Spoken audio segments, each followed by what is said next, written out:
Welcome to Snake Talk, everybody. I hope that you're having an absolutely amazing Saturday night. Today was a banger of a day today. Really busy, crazy busy day today. Tomorrow's pretty busy too. So thank you for joining me and hanging out with me. I'm going to talk to you guys a little bit about two topics tonight. But of course, as always, I would love for you guys to super chat and steer the ship. You know what I mean? Yeah, help us out. Help us out a little bit. But the two topics that we're going to talk about is a little bit. We dropped a video today. If you guys haven't seen it, please go check it out. It was definitely the hardest video we've ever shot, edited, produced in general. And it's something that, we'd love to hit this standard more often. Yeah, we're very proud of it, for sure. Yeah, we're proud of it. So I'd love to hear your guys' feedback on what it was like to be in an anaconda cage for 50 hours and how it turned out as far as the vlog goes. I mentioned for you guys, a couple weeks ago that we were starting, a few weeks ago now, that we're starting like a Saturday more produced kind of higher end type of video. That's going to be a lot more energy on our end to pre-produce, to produce, to post-produce, and then ultimately release. And today was a good example of that. I think the last 3 weekends, we all 3 weekends, what was it? It started really with COVID in the hotel room. Yep. Was the first one. Because what else you going to do in the hotel room when you have COVID is come up with a great way to film a video. It was pretty boring there. And then we went on to... I think the second Beast trip too, right? Yeah, and then there was the second Beast trip, which was the one that we actually filmed. Success. So yeah, we worked hard on that one. And then last week was the Paul Cafaro with the fish tank. I love that one. And then, too, of course, this week was the 50 hours in the Anaconda tank. And we have a one that we're working on heavily right now. Yep. That'll be out next Saturday too. And that brings us right to our first super chat. Yeah, Becky says, when do we get to see you what you got from Miguel? Well, it would be next Saturday, isn't it? Right? So the Saturday video that we're working on is a video that we shot with Miguel. Miguel let the cat out of the bag. Oh, so he's the one that posted on his story, Yeah, huh? He did not say what it was, but he did say that he was sending me a snake for $5,000. So he teased it a little bit, and I believe, if I'm not mistaken, he even has a video that's coming out tomorrow, which teases it even more. Oh, sweet, that's awesome. Yeah, though. so he'll have another. Yeah, we're starting to chip away at it, so it'll be awesome. Yeah, so that's next Saturday, and then we'll start working on the following Saturday, because you always want to be about a week out with these things, because it takes so much time to produce and edit, and of course. It's not like, it's really unsustainable, unfortunately, to do it where we're doing day. daily and doing that. It's impossible to sustain in a way. So we're trying to work our way to be able to continue to do that, and then up our daily quality as much too in the way we go. So hopefully you guys are seeing that, and I hope that you guys appreciate the amount of energy. I can say that the last 3 weeks have been a lot harder weeks to film than we normally film.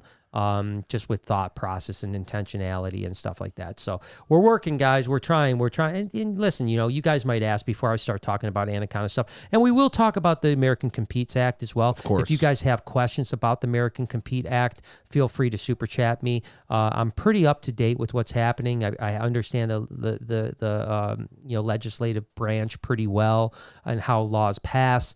Obviously been in contact with Phil Goss and Kevin and Jeremy and all the people that have done such great work on getting the word out. And so many people have. Obviously Chandler, Tyler, Justin all put out great videos. And I'm seeing other people trickle in. And I do want to touch on this real quick. Now, I will say this. If you have a YouTuber that you watch that has a big following that doesn't put something out, don't attack them for that. Not everybody, number one, is educated on the subject. The subject is I am, or Kevin is, or Jeremy, or any of you these name guys. Them, yeah. As a matter of fact, one YouTuber, I won't mention his name, called me up, and he was really in a quandary about it. He said, I want to do something, but I really don't understand this very well, and it's kind of a very big departure from what my channel is, even though it's an animal channel / all this other stuff. And so, I know that prior to us, we've been working on putting out something about the American Compete Act for a number of days, probably a week and a half or more. But we were just compiling everything and really getting our head around what was going on and how we could help the best we could. And a couple other people put out videos before us. So I started getting some negativity with people like, I can't believe you're not putting not a wrong. video out. Yeah, And yeah. number one, I'm like, well, number one, I am putting a video out. Number two, and I even, unfortunately, and I thought, Chandler and Tyler and Bite Force's video was really good. Some people were even like, well, you just copied what they did. First off, we filmed it before they put their video out. Yeah, So no way. it takes us longer to put a video out. Most of those guys are filming and putting a video out later that day or tomorrow by the latest. We're usually 2 or 3 days ahead because of the way things are in our life. And even if we, of course, I hope we did say the same thing. Also, there's not that much. I mean, it's like it's talking points. You're going to say the same thing. I would like to think that we're going to say similar things because we want to have a similar message, right? Yeah. But unfortunately, I just want to say, certainly there's a lot of larger channels that are reptile related that I have seen haven't said a word. And I'm sure that they have their own reasons for that. Maybe they don't want to get political. Maybe they, I would like to think that the one reason they wouldn't have is I don't want to put a video out because it could affect my algorithm. Like my audience may not like that I do that. I hope that's not the case because that would be the wrong reason. But if the right reason is, hey, I just am not that educated. I don't know if I can articulate the argument well enough. It's just something that I don't do. I stay. That's fine, and you should never expect anyone to do it, right? No. Like if they want to do it, then great. If they don't want to do it, then that's fine too. I can tell you, I would be willing to bet that any animal keeper, not let alone YouTuber or social media influencer, we all care. Right. I mean, no one wants to be put out of business. No one wants to stop what we do because so I don't think that there's a social media guy out there that's going like, I'm not going to put anything out about this because I don't care. Yeah. I don't think that's happening. So cut some people some slack. Like I said, we took not a lot, but we were starting to get more and more every day people commenting like, why haven't you commented? Like somehow I was avoiding the comment. Oh, dude, it's so annoying. And that wasn't the case at all. I think anyone knows that has followed me for the last 15 years on social media knows that I've always been out front of all of the legislation. Oh, we talk about USARK more than almost, more than most of the channels. Yeah, most channels, and we also donate a tremendous amount of money. Obviously, 10% of our merch company goes to directly USARK, to that, goes directly to USARK, and then above and beyond that, BHB and Reptarium and our YouTube channel all donate as well. So we try to support them as much as we can. And usually I am one of the first videos out. The way that our scheduling worked, our video was just delayed a little bit. Yep. But it did come out as quickly as we could get it. So again, we'll talk a little bit more about the American Competes Act, and we're happy to answer questions if you guys want to super chat me, because I know it is a complicated thing. For sure. And I will say some of the things that I've seen some people put out, I think they all did great. But they were a little confused about the topic. And that's not to say that I know every single thing, but sometimes it's a confusing thing, when someone takes on like I mean, we don't want to ever put out the thing like they're going to take your animals away from you. Right. It's not like what's happening with the FWC with iguanas and tegus, where they're literally taking people's animals and euthanizing them. This isn't that. This is crossing state lines. Yeah. It's getting things on the Injurious Wildlife Act and blah, blah, blah, blah. So I can talk about that all day long, but let's hit a couple supers. And then, like I said, please hit me with supers with questions you have, anything else I can help you out with tonight. And even if you're a channel that like maybe is not as big or bigger and you don't know exactly what to say, forward them to someone's video that said the right things. Sure. Too, like say Brian Barczyk, Kevin, they all made great videos, so go check them out. You know. And by the way, I was just texting with Kevin just before I came on, from Nerd, before I came on, and we were going to do something together. Whether it's an Instagram Live, a podcast on his channel, a podcast on my channel. I don't know exactly what it's going to be, but within the next few days, the two of us will be together. Because I think that Kevin and I are probably maybe the biggest advocates. I agree. When it comes to USARK on YouTube, I would imagine. And that's not to say anyone else isn't doing a good job, because everyone's doing a great job. I'm just saying that we probably put more energy into USARK, and really, quite frankly, Kevin behind the scenes does way more than I do. You know, Kevin is probably the number one guy in the reptile community that works with USARK on a daily basis, helping. So he's very, very knowledgeable about everything that's going on. So together we'll combine our forces and try to get some people excited about it. Grape Eater says, loved your content on the anaconda enclosure. When will you spend 24 hours with Lucy? Well, it depends, you know. Get that first off, 20K likes. I just ate some grapes today, so I appreciate you, Grape Eater. Yes. Calorie density. Yeah, that's all we've been talking about. That's all we've been talking about. So yeah, it depends. I mean, if I get 20,000 likes on the video today, I said I would do 50 hours in with Lucy. That'll be a challenging video for two reasons. Obviously she's a little bit more sporadic, although she's been in a very good mood lately. So I think that's a good thing. She's been off of food, which would be a little bit of a bummer, because in that challenge, I like the fact that we're able to feed the animals, because it kind of pushes, you know, some even if excitement. nothing's going on, something will happen. But she's been off of food for the last few weeks probably because of winter. But she might eat. She was up on her place where she normally eats today, so I might try to feed her in the next few days just to see if she does. So if I do a 50-hour challenge, it'd be great to be able to feed her. But then that's a little sketchy too, right? And the other thing is her enclosure is way less comfortable and way smaller in a way. Yeah, it's probably about the same size. It's 10 foot, just like the Anacondas, but the Anaconda is 10 foot by 10 foot. Hers is 10 foot by 6 foot. Not only that, but you have like the ledges, which is room that you can't walk. Yeah, and then you have the waterfall, which is not. Yeah, there's really not a lot of area that you could actually. I would probably have to sleep sitting up. Number one, so I'd sleep on the so ledge. A 50-hour. Yeah, I just don't think I have. There's not enough room. It's a little small, right? It's a little small. You know, maybe curl up like a fetal baby. So yeah, no. If I get 20,000 likes, I'll do it. You know, and if not, right now I think that we're, you know, so the video is doing well, but not as well as I'd like it to be. You know, I mean, it's doing good. But I'm just gonna see how many likes we have on the video right now. Just so you guys have an idea how far off we are. So we have don't skip that ad, bro. just over 5,000, 5.1 thousand likes so far. So we're still, you know, almost 15,000. You guys better start liking that video. So, yeah. Speaking of likes, everyone in the room right now, hit the like button for this video, please. Yeah, we got 156 people in here. Get them likes. But the reason, there's a couple things, you know, I wanted to talk about that may or may not interest you guys, and that's you know, why did we do the 50-hour challenge with the Anaconda, and why are we, you know, souping up our content in a different way? And let me explain. And again, I hope I'm not going to bore you guys, and hit me with super chats if you want to talk about something else, because I'm happy to do that as well. But you know, I'm all about reaching people, right? And there's something in YouTube that says about every 5 years you have to reinvent yourself, you know? So if you do the same thing for over 5 years, not very many channels thrive beyond that 5-year mark, right? You know, I mean, there's always either a heavy plateau or a fall off, you know? And so it's kind of that time where we feel like we need to reinvent ourselves a little bit.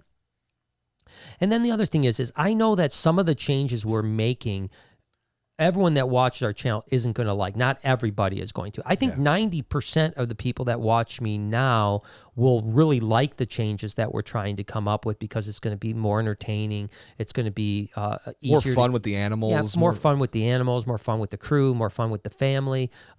Just making it a lot more spicy than it's been. Not as repetitive. Not as dry and stuff like that. But I realize there's going to be about 10% of the audience that's not going to like it. You know, they're going to be like, oh, I like the old way. You know, I don't like this new style at all.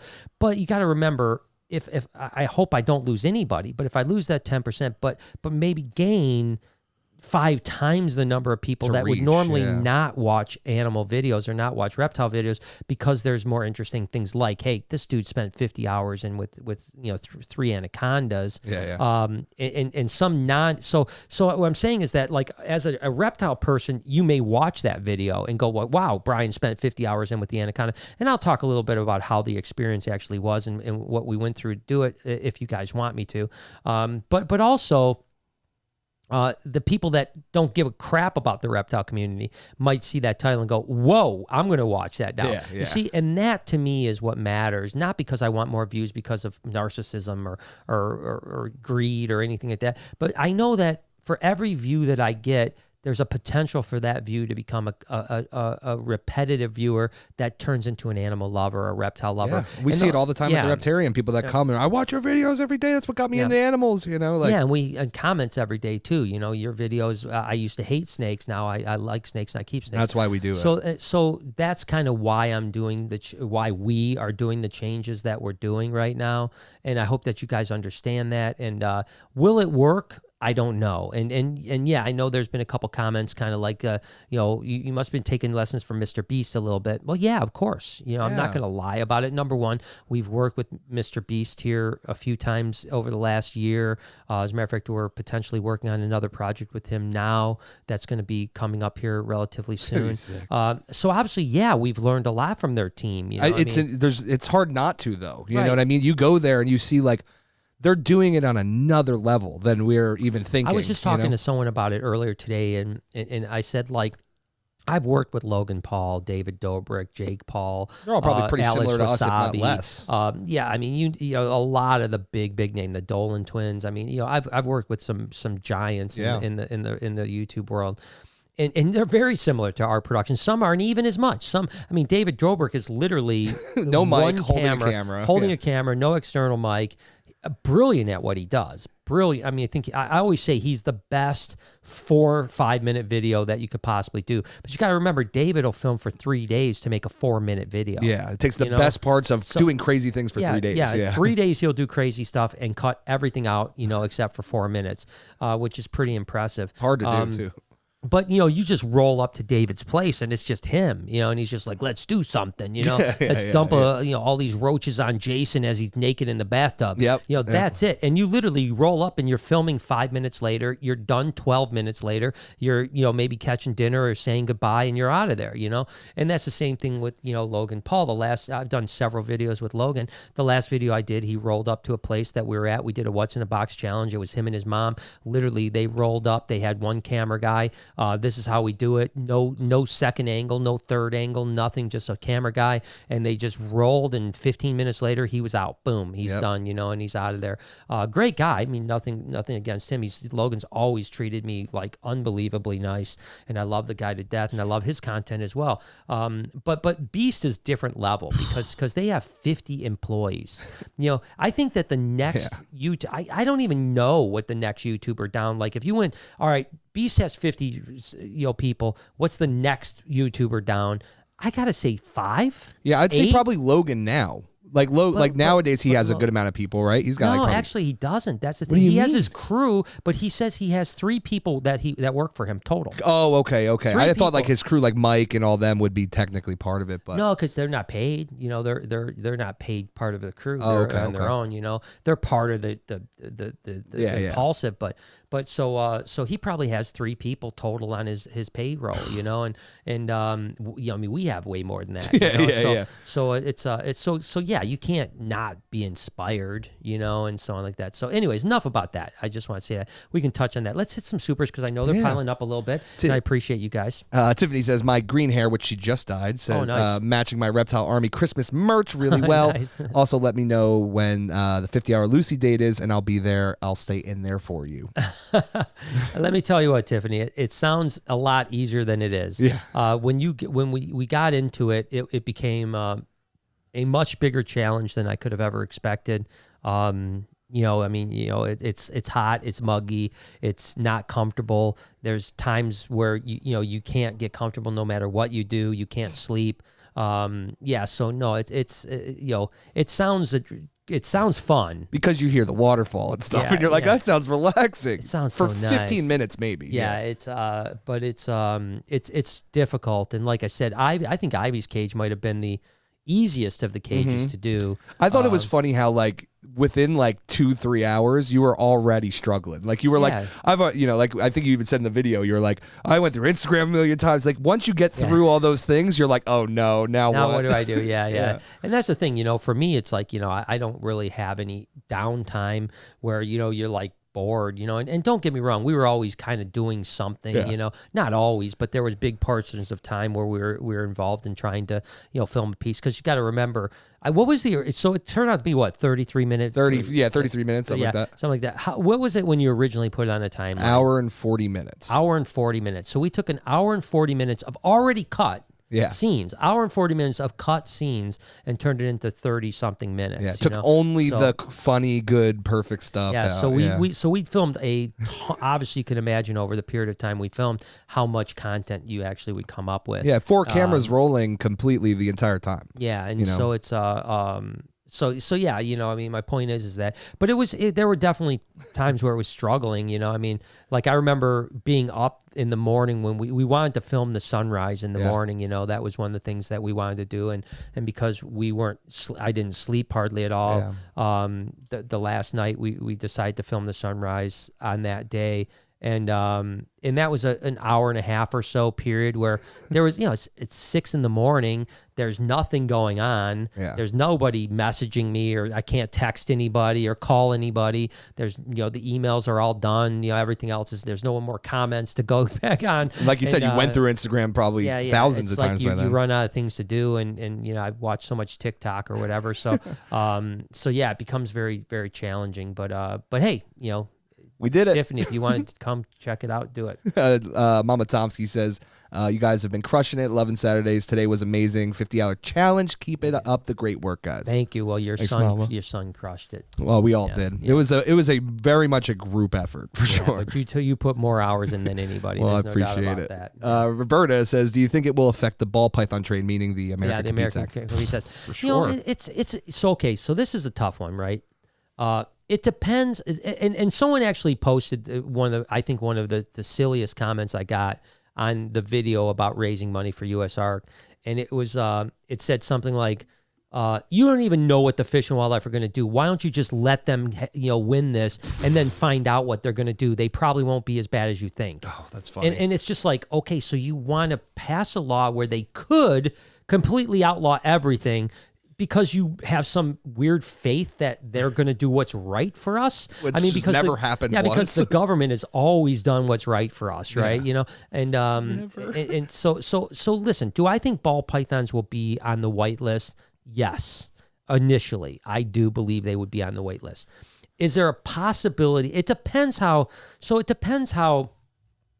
Let me back up for a second. Some of the high ups in the U.S. Fish and Wildlife Service actually have background in animal rights. Okay, so their background is actually in anti-animal keeping. Right, of course. Some very high ups, and I can't really mention names because I don't want to get in trouble, but I have information about where they've come from and where they're at now and something like that. So don't think for 1 second that the Fish and Wildlife Service is going to be on our side, right? Now, would they? So what I'm saying is, it depends how much they want to dismantle the pet trade, of how they move forward with this, right? They could put ball python or take ball pythons off the white list, and it'd be on the Injurious Act, and ball pythons would be done. Do I think that's going to happen? Probably not. But that's not to say it's not going to happen. That just means that there's a good chance it's not going to happen. Yeah. But we don't know. We don't know. We have no, and anyone that says they know is a liar, right? And that's what I said to this commenter. I said, if you have information that I don't have, I would love to hear your information. Yeah, exactly. Because right now I don't want to trust the Fish and Wildlife Service to make the right thing for my future of keeping animals, right? I think that there's a better chance that they will make the wrong decision and it will affect us. Oh, of course. So if I were a betting man, I would say that initially the ball pythons would be on the white list. But I do think that there's a overwhelming chance that in a matter of time, they could remove them from the white list. And by the way, in this particular act, they have the complete autonomous, no just overnight they could just take it off the list. You're done. They don't even have to tell anybody. They don't have to tell anyone. They don't have to ask anyone. They don't need to pass anything. They don't need public opinion. They don't need anything. And let me ask something. If you were making a rule like that, why would you make a rule like that unless you were trying to do something like that, right? Well, that's what it seems like. It seems like they're trying to get ultimate. Listen, I know and I said this in my video, that the two things that the government is about is they don't like to lose, of course. and they want to take power away from you, right? That's the two things that we know the government wants to do. All government. All governments. And even our beautiful government here. And I do love America. I'm not an anti-government guy. We're one of the better ones. But you know, it's just a fact, and it's getting worse. We all know it's getting worse. 100%. Not getting better. I mean, COVID was a perfect example of abuse of power, and now we're seeing the science saying that, you know, a lot of the things that they did were complete ridiculous and still are. But anyways, point is that you know, I think that the U.S. Fish and Wildlife hated that U.S. Ark won that battle, right? They won the lawsuit taking Burmese pythons and anacondas and rock pythons off the injurious wildlife list, or the Lacey Act, essentially. They wanted that victory back. And this is one of the things they want to do back. So I know from experience of people that have fought the Fish and Wildlife and won against the Fish and Wildlife. From that day on, Fish and Wildlife will be gunning for that person for the rest of their career because they don't want to lose ever. And that's a check mark on their thing, right? Now, the U.S. Fish and Wildlife doesn't prosecute nearly the amount of people in the DOJ as ATF and all the other organizations, right? So when they have a handful of high-profile cases and they lose any of those cases, it really looks bad on them, right? You know, and they don't like it, and they want retribution, and I guarantee you that you know, say Bob Clark, who has beat the Fish and Wildlife on a number of occasions, I guarantee you there is an office in the U.S. Fish and Wildlife Service that has a picture of Bob Clark up on it, most wanted, like most wanted guy. You know, like let's keep an eye on this guy, and that's just reality, guys. I mean, that's you know, I don't want U.S. Fish and Wildlife to be my enemy. I don't want them to, but I also don't do anything that could cause them to be an enemy of mine, right? Exactly. I make every opportunity to know that there's no way I could do something that could potentially put me into harm's way. Yeah. So do I think that the U.S. Fish and Wildlife Service would do what's right for us? Hell no. And do I think there's a chance that in the law you could read that they say that anything that would make the injurious wildlife list is something that could live in the wild and be invasive.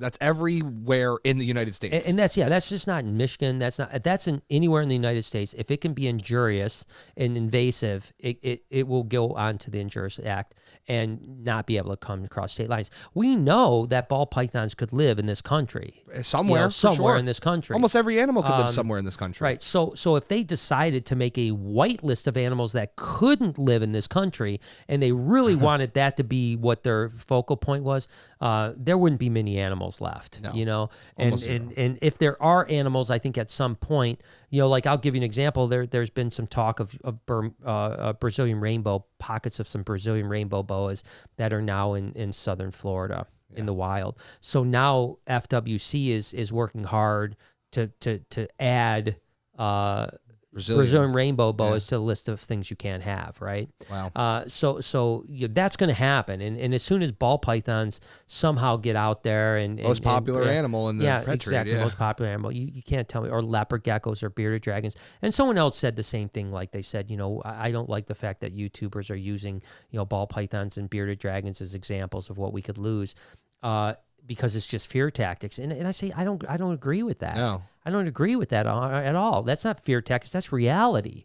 You know, there's a very good chance that those animals could not make the list. This isn't a pipe dream. This isn't like and we're just talking reptiles here. We're not talking. Do you know how many fish? I mean, you know, or birds. Oh, or whatever. Yeah, fish or birds. I mean, we were down in Florida. I was just talking about that. Yeah, and we're down in Florida, and there were, I don't know if these were like eclectus parrots or whatever they were. I mean, there were 200 parrots that just flew into a tree. It flew into a tree, just in the middle of I mean, like not part pretty of much a zoo. In the middle of nowhere. Yeah, yeah, not part of a zoo, right outside of Tampa, Florida. Yeah, I mean, like hundreds of parrots, just like boop. It's like you're in the Amazon. Yeah, you know? And it's not that you're using scare tactics. It's relatability. Most people don't own a king cobra. Most people don't own a monitor lizard. So, so what do most people own? They own bearded dragons, leopard geckos, ball pythons, corn snakes. So that's what you need to use to explain to people how serious this is. Yeah. What is it? What is that? Do you remember that saying? Something like, you always do this to me. Yeah, I'm not going to know. What is it? It's something like, you know, they came for my this and I let them take it. Then they came for this. Yeah, I have heard that. Let me see if I can find it. Yeah, like it. And that's what I'm saying is don't let them take and take, because eventually they'll take what you love, right? I wonder what they came for this. Yeah, I guarantee it'll come up. I guarantee it'll come up. First they came. Yeah, first they came. We've actually, I think, done this on the podcast before. Yeah. First they came for the socialists, and I did not speak out because I was not a socialist. Then they came for the trade unionist, and I did not speak out because I was a trade unionist. Then they came for the Jewish, and I did not speak out because I was not Jewish. Then they came for me, and there was no one left to speak for me. Right, exactly. Great. That gave me chills. Man. I know, it That's does give me really chills, heavy. Right? You know, I didn't know. I actually didn't remember that last part because there's I think we might have read a different one because there's other ones too. Yeah, there are other ones, but I think that's great. It's a great thing. So yeah, again, they're going to come for your king cobras, and you're going to say, well, I don't keep king cobras, so I don't care. Yeah. And then they're going to come for this, and they're going to come for that, and then, like you said, when they come for your ball pythons, all the people that you didn't stand up for are going to not be there for you. Yeah, because now they're out of the hobby because they don't have any of their stuff. And now you're on your own. So just keep that in mind. Austin says, "Hey fam, finally caught alive as it started. Was so excited for today's video. Definitely in my top 3 favorite vlogs. Wow. Did you guys have any creepy going-ons when either of you were up at night? I love you guys." And can't wait for next Saturday. Austin, thank you so much first for loving the vlog. Thank you for your support. Brother. I appreciate you with the super chat. No, I didn't. I wasn't very focused on. You can't really hear much from inside that enclosure. Yeah, because all I could hear is waterfall and humming. There's actually an interesting hum that happens from the probably pump, filter, right? From the pump, and it's kind of soothing in a way. It's very, very soothing. But yeah, I couldn't really hear at all what was going on outside the enclosure. I didn't have any creepy going-ons, but it is just kind of creepy being in a zoo because everything's moving. Yeah, most things are nocturnal. So like you hear the frogs ribbiting and you hear. I heard Tabasco like bumping up against his glass and stuff. I'm like, what is going on? So it's just creepy in general. Yeah, it is. I mean, I know I walk through the place on most evenings at night, alone. And sometimes the enclosure lights are on, but the lights are off. Sometimes all the lights are off. Like tonight, when I leave tonight, I'll be the last person to walk through everything, and the lights will be out in the closures and everything. And I walk through in the dark, which is usually my cell phone light on. And there's a really creepy vibe to it, but, and then of course, Noah, he was like trying to talk me into doing some incantations and stuff like that, which I had no part of. I was like, no, we're not doing any summons. Not again. Because I swear to gosh, we've done a couple of these, and they have been with Noah that they've been like crazy. I mean, like, dude, he's wild. And it's just like, I mean, like, we realize, yes, there's animals. We get it, and animals can make noise. But I mean, there's been times where like he's done an incantation in the middle of the night when he's done a 3 a.m. channels, and exactly when he does something like the alligators just explode out of the way. It's just weird. It's like we've been sitting here for an hour and a half and they haven't moved, and all of a sudden, and I don't know if it's the alligators just come from the alligator area, right? Yeah. And so yeah, no, it's definitely wild. Wild Boy Dev says just checking in. What's we just saw you, dude. I know, man. We just saw you. We're working on your video right now. It'll be done tonight. So it'll be exciting. You guys are gonna love that. It was a good one. It was a good one, man. It's always good when Dev comes over. Castilla says, I love the old and new. You guys are always killing it. Love y'all. I also love my baby girl, Ivy. She's amazing. She's good. And by the way, she's looking very, very plump lately. So we'll probably do some video stuff on that here in a little bit. But did we miss some stuff? Nope, I'm going back up. Going back up to the top there. Because I know there was a bunch, that we... Okay, cool. Okay.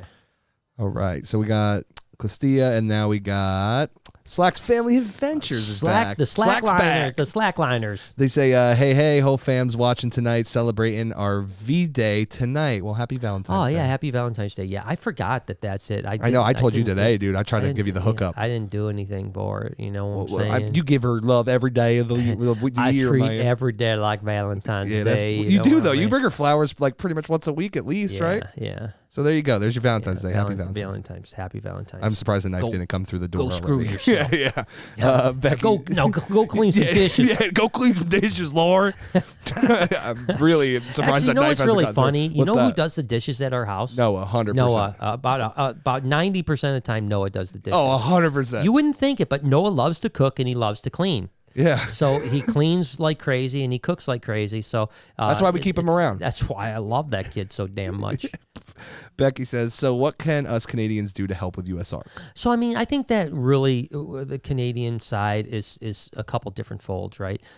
If you have money to donate to USARK, fantastic. If you don't have money to donate to USARK, just spread the word of all the videos of all the people that all the did posts, share everything. Share everything, because maybe someone else does have some money in Canada that can donate, right?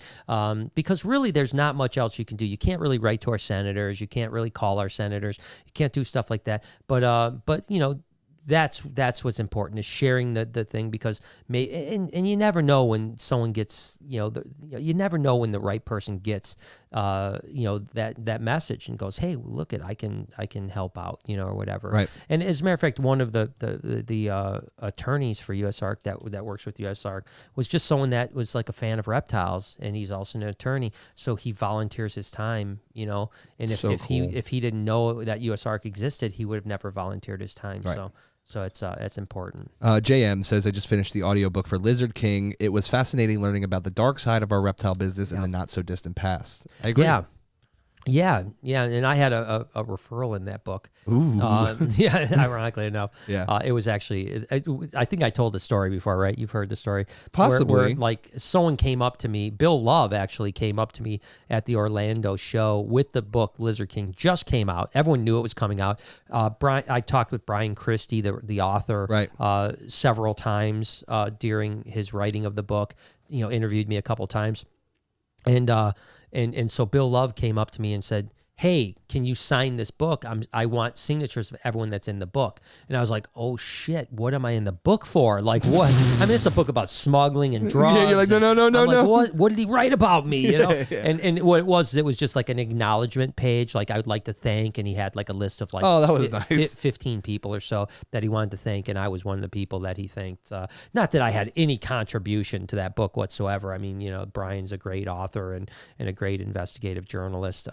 So I had nothing to do with it. I just talked to him a few times, it's like, no, I didn't give him any, I didn't give him any. You didn't tell him about me? Mafiosa type of stuff. The Molotov cocktails already in the front of the building. No, because really the Lizard King was really before my time. You know what I mean? All those people were too. I mean, although I know them all and I knew what was going on, and there was even a couple, like obviously I was around when Tom Crutchfield got busted and fled the country and all that stuff. That was, obviously big news back when I was, I don't even know what year that was, but it was probably early 90s. But I didn't know Tom at all. I got his list from a place called Herpetofauna that he ran, which was one of the largest wholesalers. And it was great. I wish we could, do me a favor, just Google this. I don't know if there's a possibility, but let's Google Herpetofauna list, reptile list. Herpetofauna reptile list. I wonder if someone's got this uploaded. And it's no. So it's one word, herp. And I also spelled it wrong, Herpetofauna, so Herpetofauna was like the biggest reptile wholesaler back in the day. There was that in LA. Let's see, is this? Maybe we just go to images. I'm just curious if there's any images of it.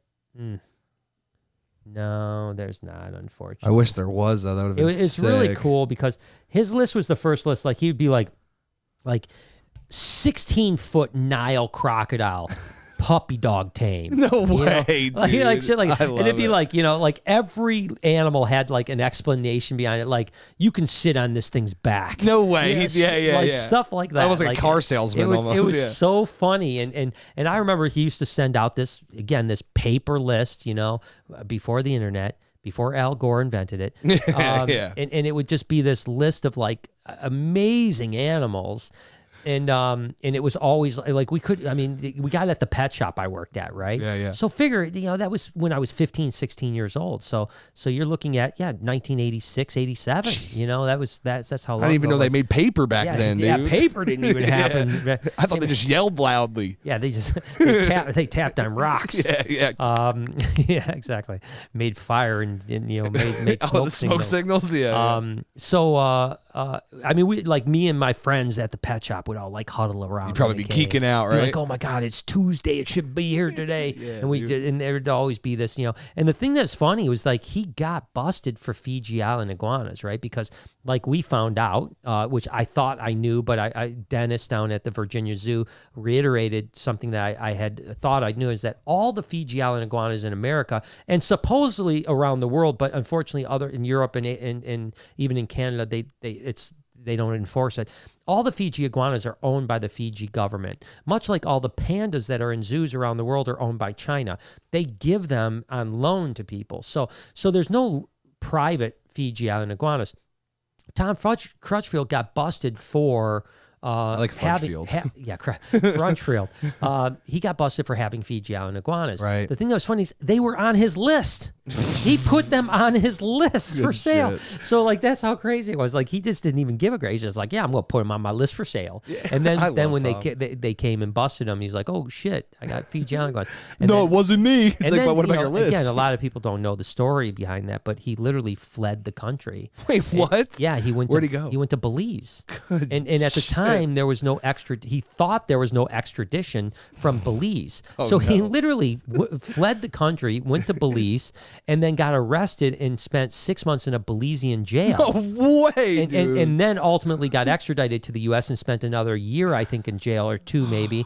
And I remember talking to Tom about it, and he goes, literally the Belizean jail was like 6 or 7 guys in a cell with a bucket in the middle to go poo and pee. Yeah, dude. And he said, if I would have known, and then he came back and he was literally like, dude, this dude got out of jail and was ripped.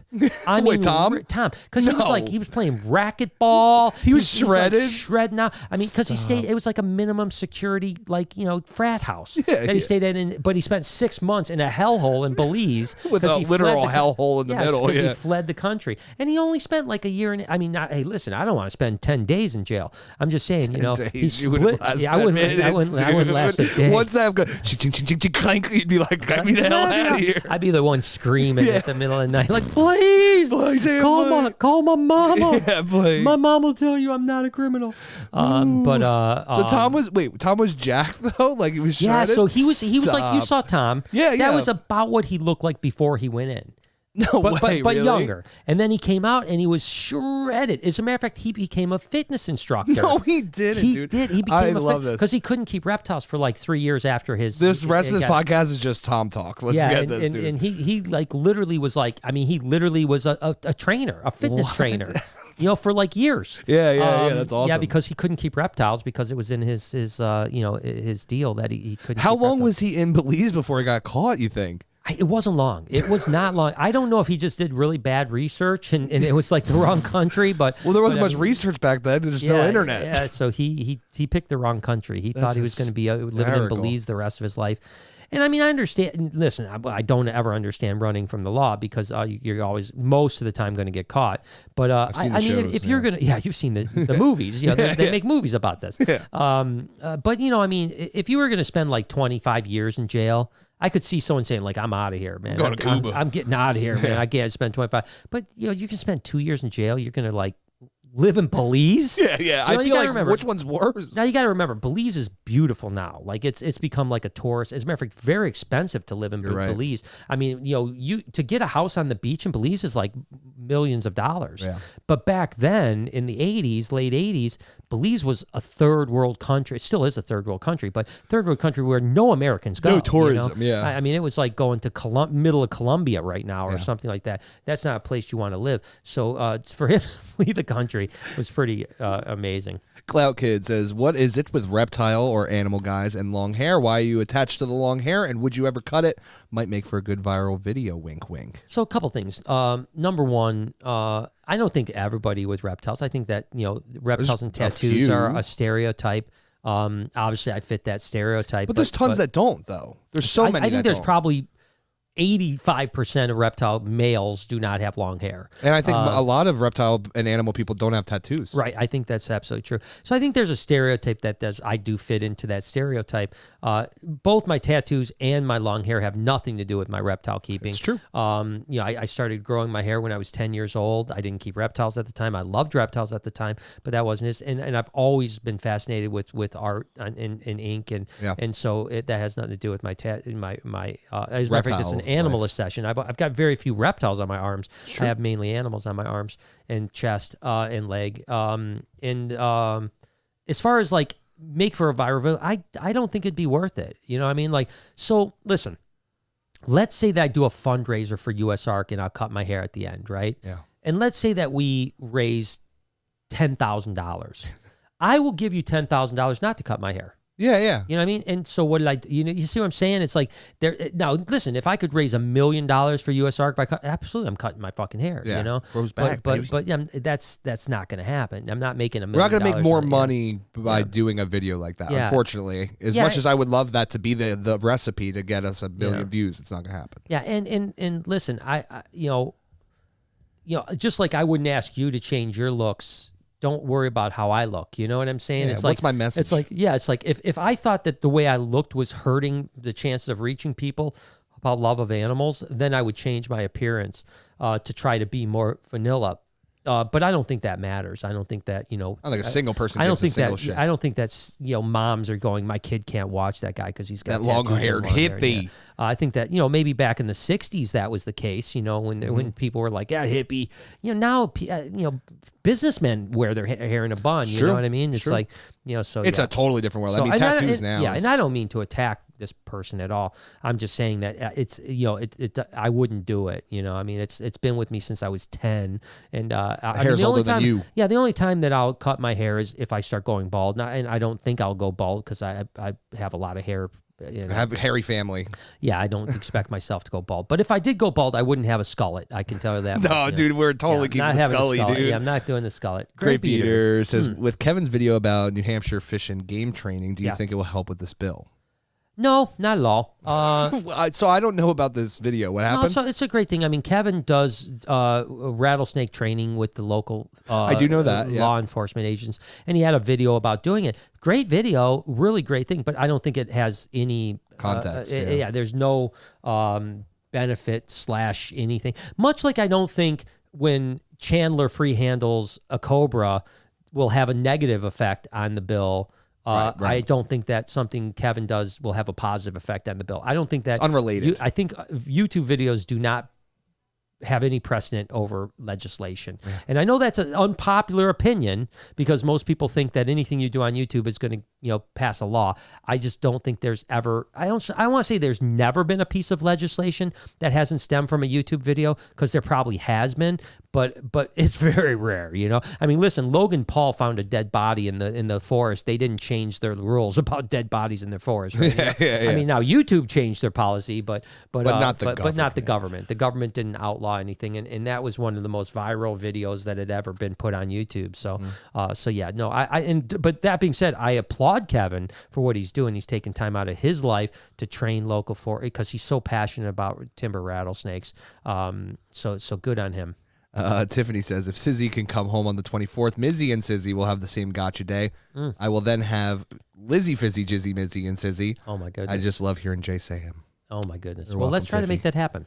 You're welcome. Yeah, let's try to make that happen. I think the weather permitting, we can make that happen. We had a little warm up this last week, and then now it's cold again. But we are getting a warm up in the middle of the week next week. So, which, by the way, I got a shipment coming. We're going to have an unboxing here. Wait, what? Do I know what this is? Oh, wait, I think I might know what this is, but maybe I don't. I don't know. I'm not sure. You don't tell me about it yet. It's going to be it's an expensive one, so it'll be a good unboxing. All right. Is it a snake or a lizard? Snake. Okay, I don't know what it is. Okay. Yeah. Maria says, give them an inch and they will take a mile. Amen to that, Maria. Amen. Trust me, I got many inches to give. Gary says, hey, man, been watching.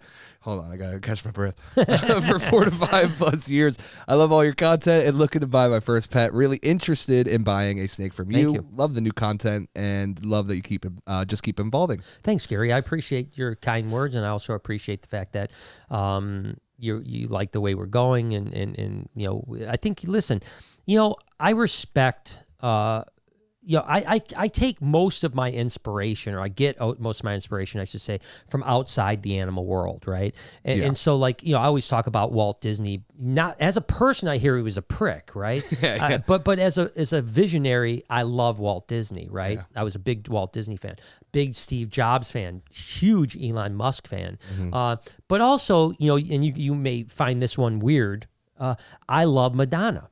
Well, right? I didn't know this. Yeah. And it's not that this. I love Madonna's music, although I think some of it's really good. Sure, of course. She's a great, She's a huge pop artist. But she has been relevant for decades. You're so right. And how has she become relevant? By reinventing herself constantly. Yeah. Right? She doesn't stay in the same track like, It's a Virgin for 40 years, right? If you think about like some of the people like Paula Abdul or whatever her name was. Remember her? Yeah, of course. Like she was in the same era as like a Virgin, right? Yeah, yes, but she faded away, and she's probably doing like halftime shows at the Knicks game right now, singing her whatever Paula Abdul's song was back then. I bet you're right. Whereas Madonna is a legend, because she keeps putting out new stuff that young girls even are like, wow, this is great, you know? And so my point is that I take inspiration from that.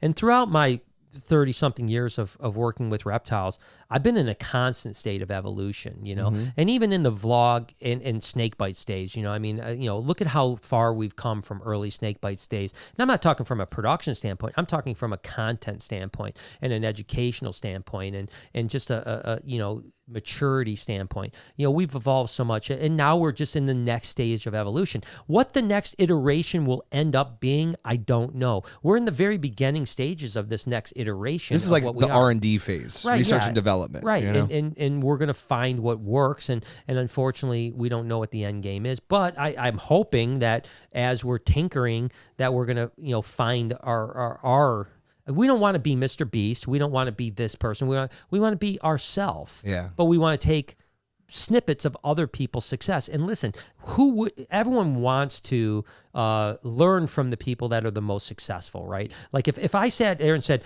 yeah, I'm going to take all of my knowledge of YouTube from someone that has 10,000 subscribers. Yeah. Well, that would be. But their videos look so cool. And listen, I bet you there is a 10,000 subscriber channel that their videos are amazing. No, there's a ton. They're great. Yeah, they're great. But I'm just saying, like, I want to learn from Logan Paul and David Dobrik and Jimmy from Mr. Beast, and the list goes on, right?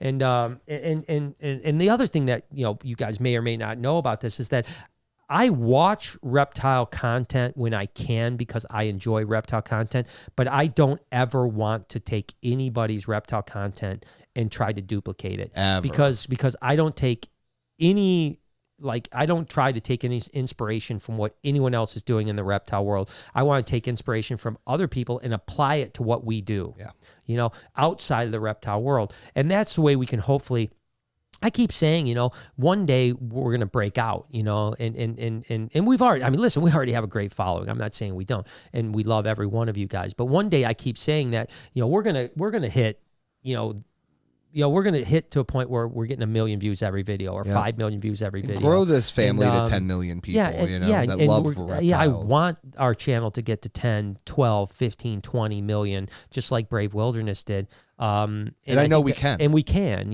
and that's not about me, and that's not about my narcissism and my ego. It's about Jay's narcissism and ego. Yeah, exactly, dude. I can't stand it with this $3 million bozo, man.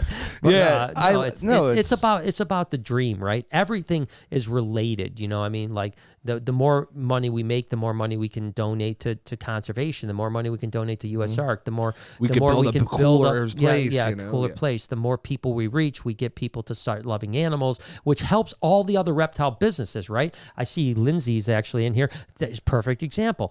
She's crushing it on the educational side right now. Like she's getting booked like crazy doing education, and this is a side gig for her. But it's like, what if people didn't know about reptiles and they're like, I don't want to book someone from reptile. See, the more people that know about reptiles, the more Lindsay's going to be doing reptile shows, as long as every other educator in the country, not just me, so yeah. I love it. Lindsay says, just saw Jackass Forever movie. Love the Anaconda challenge. But I haven't seen it. Yeah, I haven't seen the new Jackass. What it is. You haven't seen it? I haven't seen the new Jackass or the Anaconda challenge. No, I think she means our Anaconda challenge. Oh, I think. I see. So just saw Jackass Forever movie. Yeah. Love the Anaconda challenge. Gotcha. But you know me, my first thought was that I totally could have solved your pee issue. Oh, we should have did that, dude. All right, next time. There's no chance. Yo, 100% next 50-hour challenge. You're getting a catheter. So you know that we talked about a video where we got to draw some blood, right? Yeah. So Lindsay's going to come in because she's a 100%. Yeah. She's going to do that,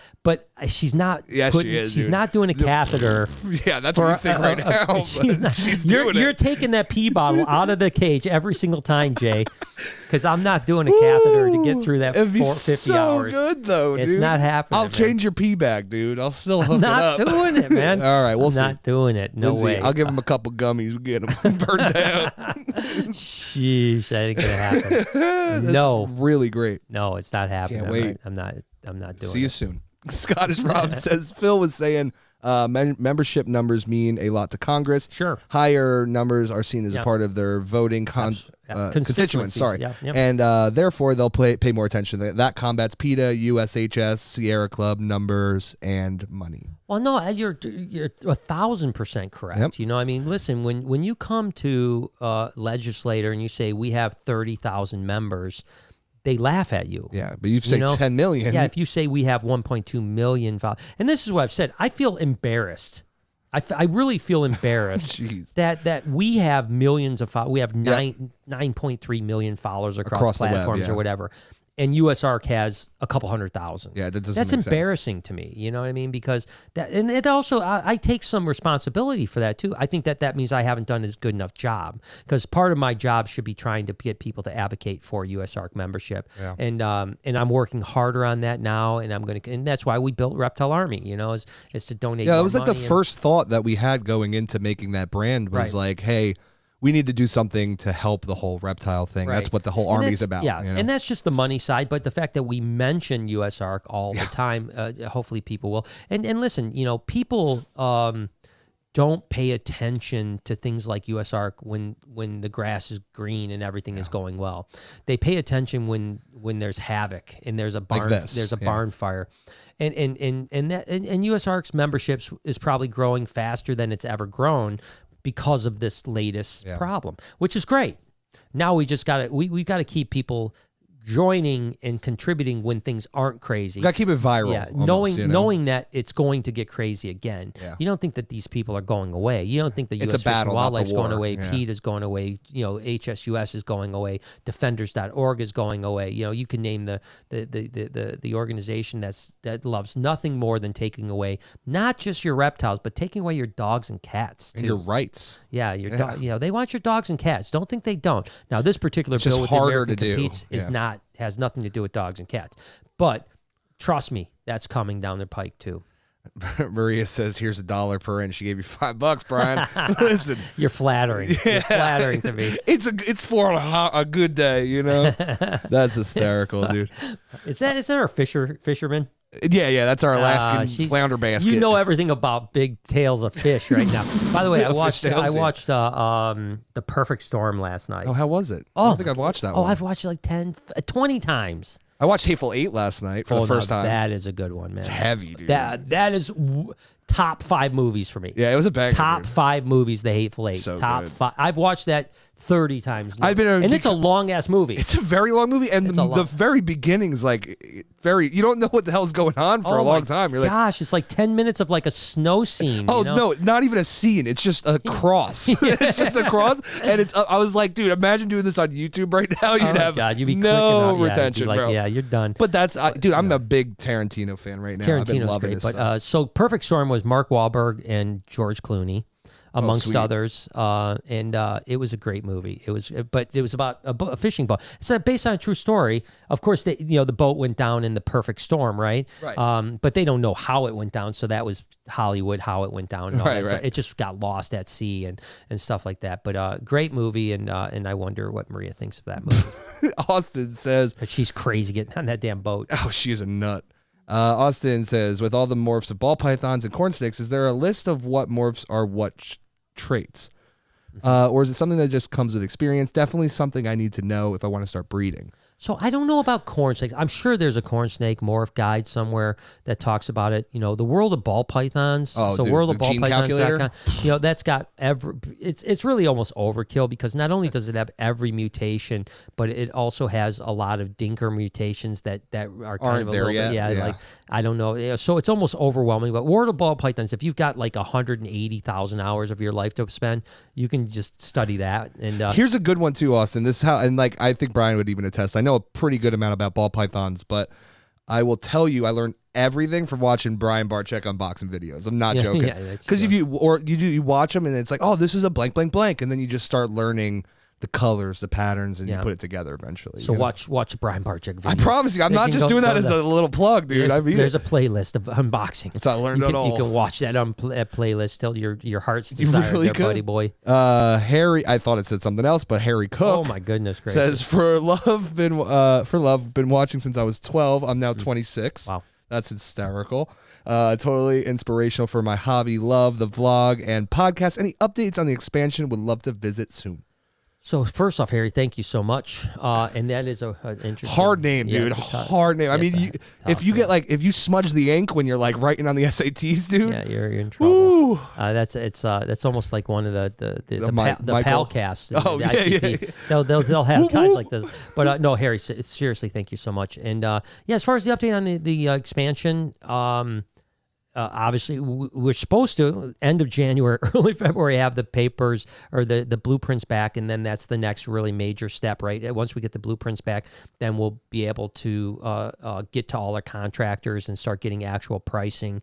We have some like tentative pricing that was before the blueprints. So once we actually have the blueprints, things change a bunch, and we'll find out what the actual costs are and everything like that. And then once we get the costs.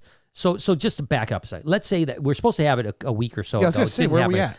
I'm sure within the next week or two we're going to get it, get the paperwork. It's probably going to take 4 to 6 weeks to get companies to bid it, right. and once they bid it, there's going to be another stage too. I want bids, and then I want to meet with the people to talk to them. Some of these people I already have relationships with, so I already have done business, so I don't have to worry about that so much. I'm hoping that 2 companies in particular, one of the 2 companies comes in at the price I want. Not necessarily the cheapest price, but at least within reason of the cheapest price, because I have relationships with both of them, and I know that they're going to do great work, and I don't have to worry about it. If let's say they come in at 2.5 million and someone else comes at 2 million, then I'm going to have to really find out as much as I can about that 2 million bid and find out if the company is reputable, if the people are, like I'll talk to their clients that they've done work for and blah, blah, blah, blah, blah. And so my point is that I think it's going to take a couple months just to find the contractor that I say, okay, we're good. Let's commit to it. Let's move forward. Then it's going to take, probably 2 months to get the actual permits. We already have the approval from the city, but not the permit approval. Now that's going to happen. They just have to do their due diligence and go through the permit process, something like that. That's going to take us another couple months. And then once we get the permits, it's probably going to take a couple months of scheduling, right? Because a job this size is not just going to be like, all right, we start Monday. Right. They're going to have to schedule it in, make sure they have all the materials on site, blah, blah, blah, blah, blah, on and on and on. So I'm assuming that we're probably 6 months away from when we get the blueprints at earliest, right? So sometime end of summer, early fall is what I'm hoping, if the American Competes Act doesn't pass or doesn't pass with the Lacey Act amendment. Yes. Because if that happens, then I still think we will expand, but we obviously won't add an aquarium because we wouldn't be able to stock the fish, because I'm sure that those fish would probably not be on the wait list. Boston Kissinger, who we haven't seen in a long time. Wow, it has been a long time. Says, hey, man, it's been forever since I've been by. Well, we missed you. We were waiting here this whole time. Yeah, I know. We've literally not stopped since you were last time. So nice to see you again, bro. Now we can leave. Yeah, now I can go pee. Timothy. I can get this catheter out. Lindsay, come Not this soon, man. We got another few days. Yeah. Timothy says, I know you've been on the search for a snake over 30 foot. Do you think a Sulawesi retic would be the most likely to reach that size, and is it? And it's crazy. U.S. Ark doesn't have as many members as they should. Yeah, they should. I don't know if the Sulawesis would. It's possible. It's possible. I think that there's been some there in Indonesia. There have been some giants. There's no doubt about it. But I still think the Philippines have had some real big giants there. One of those jungles is going to have it if there is one there. But the problem is that, I was talking with Forrest Galante a bit ago about this because he asked me when I was on his podcast, which, by the way, he announced his new show on Animal Planet. Oh, sweet. It's called Mysterious. Can you look this up? Animal Planet. I got you. Forrest Galante. I think it's called like Mysterious Animals or something like that. I think it's called Mysterious Animals. But they just announced it. Let's see. If you go to news, I bet you there's news on it. Let's see. It's extinct. I'm surprised that they don't have a media thing on this. A media thing. Mysterious Creatures with Forrest Galante. Mysterious Creatures. There it is. It's a good name. Yeah, it's good. So I know that I think he kind of slipped it out accidentally last year because about November or so, I saw a little piece of a trailer on his Instagram, and then he was like, "Oops!" He's like, we'll talk about this later." So so it looks fantastic. But when I was on his podcast, he asked me, what animal would you want if it was extinct to find now? Right. Oh, and of course I said Titanoboa. Yeah, Titanoboa. And then we got talking about a 30-foot snake. And it is, listen, it's disparaging to think that there's never been one found. I know. That doesn't mean that it's not out there. It 100%. Could be out there. But man, oh man, is that like, that's a tough one. You know what I mean? Like it's But there's always the one bass that's bigger than them all, right, yeah, Brian? Exactly. I mean, I think in the forests, if it stayed around that long to get that big, it's probably pretty evasive, Right, it is, yeah, and it could show up, it could happen, but man, 100 years they've been looking for it and they haven't found it, so in the 100 years, it doesn't make you feel very confident. And you got to remember, we haven't even gotten close to 30. We've gotten to 25 foot, so we're still 5 foot shy of 30 foot. Which is a lot. Yeah. It's like a 5 foot snake's big to most people, Yeah. Clout Kid came back and says, "Sorry, did not mean to offend with the hair comments. I was just curious." No. And I didn't mean to attack you either. I'm just saying that, we've heard it more than once is pretty much really what happened. And it just there's no value in cutting it, there's no, you would think, it's not going to, if I cut my hair, it's not going to be a multi-million view video and I'm not going to raise, tens of thousands of dollars for USARK, unfortunately. Or if either one of those things could happen, I might consider it, but it wouldn't, unfortunately. LOL says, "How's the armadillo?" He's doing great. He's doing super good. Brillo, the silly armadillo, is crazy. It's super cool and super popular. I guarantee you tonight, as we're here talking, I bet right now he's getting molested by people as we talk. And he's not mad about it. No, he likes that that crazy wiener of his. No, he's super popular here at the Reptarium. He's a super personable thing. I mean, he's just fun, man. Yeah. He's a fun. I never thought that I would love an armadillo like I love that guy. I mean, he's definitely one of the more popular. I would say he's maybe more popular than Drogo, even, our sloth. Oh yeah, I think so. Which is pretty crazy because I didn't think that an armadillo would outshine a sloth. He's just got so much spunk, you know. Yeah, he'll come right up to everybody. He's never like running away. He's like wants attention from every single person. So he's like a turtle mixed with a dachshund. It's crazy. Yeah, it's super cool. Heather says, "Meeting you at CrocFest was great. I'd love to volunteer my time to help you with the promotions, marketing, and outreach for all of your projects." Interesting, Heather. Hit us up. Yeah, for sure. Heather, seriously. DM at J Tomsky. That's me. And he'll get in touch with us. I'd love to talk to you more about that. We need all the help we can get. Yeah, we're trying to grow. Yeah, we're growing, and we're serious about growth. I mean, we work hard. That's the thing. I think that I can say this comfortably. There's no one that works harder than us. And everyone says it. Every person that we've ever filmed in front of says the same thing, and they're like, "Oh my God, you guys are crazy." Yeah, we work super hard on everything that we do, not just the vlog, not just the podcast, but every aspect Instagram, of our TikTok, every business, thing, every business, and we're launching 3 different initiatives this year, brand new initiatives. And that's the thing. I mean, Animal Con is a gigantic. I mean, to a normal person, Animal Con would be their only gig. It'd be a full-time job. It'd be a full-time job to do Animal Con, and that's just an additional thing to me. But I'm putting a tremendous amount of work into it. We've got, by the way, a little update on Animal Con USA for you guys that don't know it. We're doing an event the 26th through 28th in August in Orlando.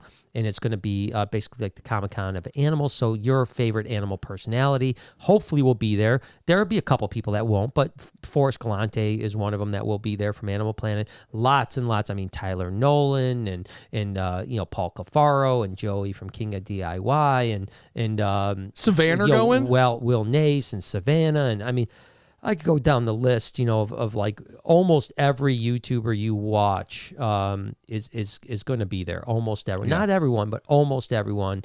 So we got the website. The first look at it, we're doing a couple tweaks on it, and then a lot of stuff that we need to upload still on it. So I think we're in a perfect world. We're 2 weeks, 3 weeks tops from launching our social media and our website for availability for tickets, and hopefully we'll get early ticket sales so that we can make this event absolutely amazing. Kevin says USARK content is 10 out of 10. Let's go truckers. Yeah. Oh yeah. Did you hear about all that? Is there something? Has that something big, changed? Well, I know what's going on with the truckers. strike, Has anything right? changed? Or I no? have no idea. Yeah, you can't even get across the Ambassador Bridge because it's blocked, right? It's blocked by truckers. Yeah. I know that like the government threatened them with lawsuit and sure, but fines and all that stuff. Yeah, but keep it going, guys. Can't even get across. Keep her moving. Yeah, keep her moving. But unfortunately, it's just causing, listen, I'm all for the truckers and I'm all for, whatever the things that they're, fighting against the government for with vaccinations and all kinds of different stuff like that. But it is screwing our country, I mean, that's why you go to the grocery store and there's, half the shelves are empty, is because of these types of things. So it's definitely becoming a problem. And right now we don't need this to add to the inflation. Now we don't want to not have truckers, we obviously want them to get what they want too. So for gosh sakes, just work it out, people, and let's move on and let's try to not screwing us all. I agree. Austin says, I'm not sure if you guys have seen this little video of a retic getting picked up by a bucket of a bulldozer. It's been going around for about 8 years. I was gonna say it's a long video. It's 8 or 10 years. It's been out there. I'm not 100% sure what the story is of that one. I don't know if there's forced perspective there. I don't know if it's fake. I don't. No one seemed to ever really have any context behind what that actually was. Very good listen, there's a lot of fake stuff out there. A lot of fake stuff. It's very easy to fake stuff too. Yeah. Very easy to fake stuff. And I'm not saying it is fake, but my question is like, where did that snake go? Yeah, why is it not in a museum? Yeah, why did that snake get picked up by a bulldozer 8 or 10 years ago and someone thought well enough to take a picture and video of it, but never did anything else beyond that? Like, you never saw the snake on the ground. You never saw a snake after the bulldozer. You never saw, you know what I'm saying? There's no news story about the snake. There's no news story about it other than the fake news stuff. But you would think that if someone was going to videotape this amazingly, what looked like 30, 40-foot snake being picked up by a bulldozer, you would think then that they would lay it on the ground and do like, hey, I'm walking this, foot by foot, or I'm going to take it to get skinned because this thing is the biggest snake in the world. And none of that ever happened. None of that happened. And that tells me that it was probably fake. Yeah, I agree. Yeah. Scottish Rob says armadillo could well end up on a off a white list. It is. It is totally that way. And 100%. Daughter asked how the blackhead ball python was doing. It's doing really good. Really good. Can't wait to get it into stuff, dude. Getting big, and I'm super excited about it. Thank you so much. Seriously. No, it's getting very big, very big. We were talking about it the other day. I was saying how almost every cool ball python morph I've seen in the last couple of years has had blackhead in it somewhere. Been great. Yeah, no, it's been a great addition to the thing. But no, I think that at least 3-banded and 6-banded armadillos, you already can't keep 9-banded armadillos, but 3-banded and 6-banded I can't imagine making a white list. No, of course. I think there'd be very little chance. I think that if you think the reptile trade is going to get hit hard, I think the exotic animal trade, in general, the mammal trade is going to be really hurt bad. Yeah. I was talking to Max Strong today about it. Oh, how's he doing? And he's doing good. He invited us down. Black Jaguar's getting giant. I'm sure, dude. And so we'll definitely go down and visit. Max will be at AnimalCon USA for you Max Strong fans, which is me. I mean, if you're not a Max Strong fan, what are you? Yeah, what are you even doing, bro? His last name's Strong. Yeah, come on. It is a really good last name, though. And his first name is Max, Maximum Max. Strong, dude. Yeah, it should be Maximus Strongest. It's so good. But so he'll be at AnimalCon, and he said obviously he would do anything he could do to promote for us. So we appreciate him. But I was talking to him about that, and he works with exotic cats, Of course, yeah. and he's really into to that world, and yeah, that's what he said. He said, you're in our lifetime we will see, if this bill passed, in our lifetime we'll see every private keeper of a big cat or a mid-sized cat, a clouded leopard, whatever the case is, will be gone. Yeah. Because they won't ever be able to replenish their genetics. So you won't want to be inbreeding cheetahs or inbreeding. I mean, already mammals are already hard to do. Cheetahs are already very difficult. They're essentially, people don't realize this, but cheetahs are essentially functionally extinct, which is a term that just basically means that there's not enough gene pool to sustain cheetahs for the next 200, 300 years. Right. In the next 200 or 300 years, cheetahs will be extinct because they will start inbreeding too much and starting to have dilapidate their problems. Yeah. So they're same thing with lions and tigers. I mean, we're at the point where it becomes functionally extinct, and that we're seeing the last generations of these animals in the wild. And right now, at least with the SSP programs and so like that, we're actually breeding clouded leopards to different bloodlines and so on like that. And because it's going across state lines, and all of a sudden you eliminate that, and goodbye to all that stuff. That's the only supers I got for this moment, brother. Well, yeah, we didn't talk a tremendous amount. We talked a lot about the American Competes Act. We didn't talk a tremendous amount. And by the way, feel free to hit us with any more supers. We're still going to hang out with you guys for at least, another half hour, maybe even 40 minutes if you guys so choose. If you guys don't like us, then, we'll get out of here then. Then we won't talk to you anymore. Yeah. Now, yeah. Yeah, what are you going to do about that? What are you going to do about it? But yeah, so, why did I do the 50-hour challenge? Why did you do it? I think it was two reasons. One was obviously we want to get attention, on the channel. That's what I'm all and about, have a viral video, which we hope it will go that way. Typically, in the past when I've seen, obviously the Mr. Beast of the world, when they post something like this, it goes viral immediately. But with Noah, who's done some 24-hour challenges, it's usually day 2, 3, 4 that they go from like 100,000 to 300,000-400,000, then to 1 million type of thing. So I think this will build over time. I don't necessarily think it's going to get 1 million views in 36 hours, but I think that a month from now we'll look back and it'll get a lot of views. But more importantly, I was trying to also dispel that kind of, that myth of anacondas, right? I mean, and even giant snakes as a whole, right? Sure, yeah, exactly. But I think anacondas are probably the most villainized of all the giant snakes, right? By far. And so I think that, that was the reason behind it. I mean, twofold. We wanted to do a banger video.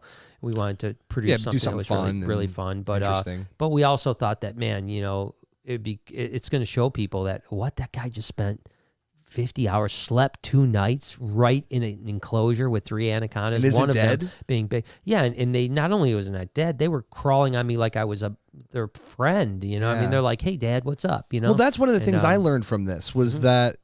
And I mean, we seen it a little bit before with like Ariana, like going into the water when you would clean and stuff. Yeah. But this really showed me how similar to Ivy she is. I mean, she really comes up, is very curious, very friendly. Yeah. Ariana is as friendly as Ivy. Yeah. Which is strange. And that's what's interesting, right?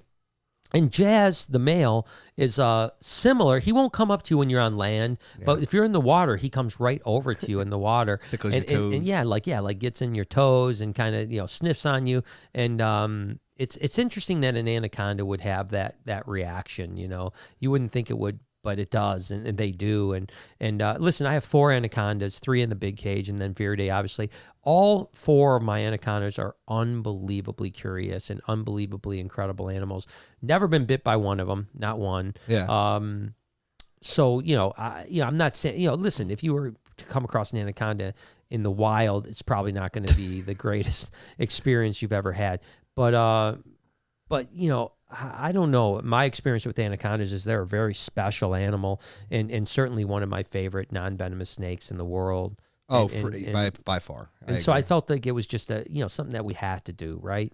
We've talked about in ways about it for so long, right? You've spent time in there. This is your therapy animal. It's like where you like to be, a happy place. It just felt natural to do them, right? Yeah. And it was great, man. It was a cool enclosure to film because it's big, it's open, there's angles on all sides, and it was a fun experience, man. I mean, it was definitely, we all worked our behinds off, but it was so much fun. at the end to see the final thing with everybody. So, and and it's funny because I know again, taking the lessons from Jimmy, from Mr. Beast. Yeah. Like he always wants to one up himself. He always wants to do more. He wants to do something bigger and more incredible. And I don't know that we're necessarily going to take that tack, but I think we learned a lot from this, right? Like we learned, and maybe we'll do it better next time. Yeah. Maybe we'll come up with other concepts that are interesting. And that's what it's all about. It's just right. It's just trying to learn and try to reach people and try to enjoy ourselves. And yeah, it's been an interesting experience to say the least. And this one took a while, right? Because we filmed. First thing you got to remember is we had to film enough stuff to get out to where we had 2 days off of vlogging. Yeah, exactly. Day and a half off of vlogging. And because one of the days was obviously spent on that, so we only lost really 1.5 days of normal vlogging. Yeah. So you have to get ahead because you're going to put a lot of time in, and then like I said, we put a lot of time. I put probably 3, 4, 5 hours just into thinking it out. Like, okay, so I'm going to be in the enclosure. What do we want to do when we're in the enclosure? Yeah. We decided we wanted to feed because we thought it would be more dynamic, as well as, like show again that, these animals can be in feed mode and still be very docile.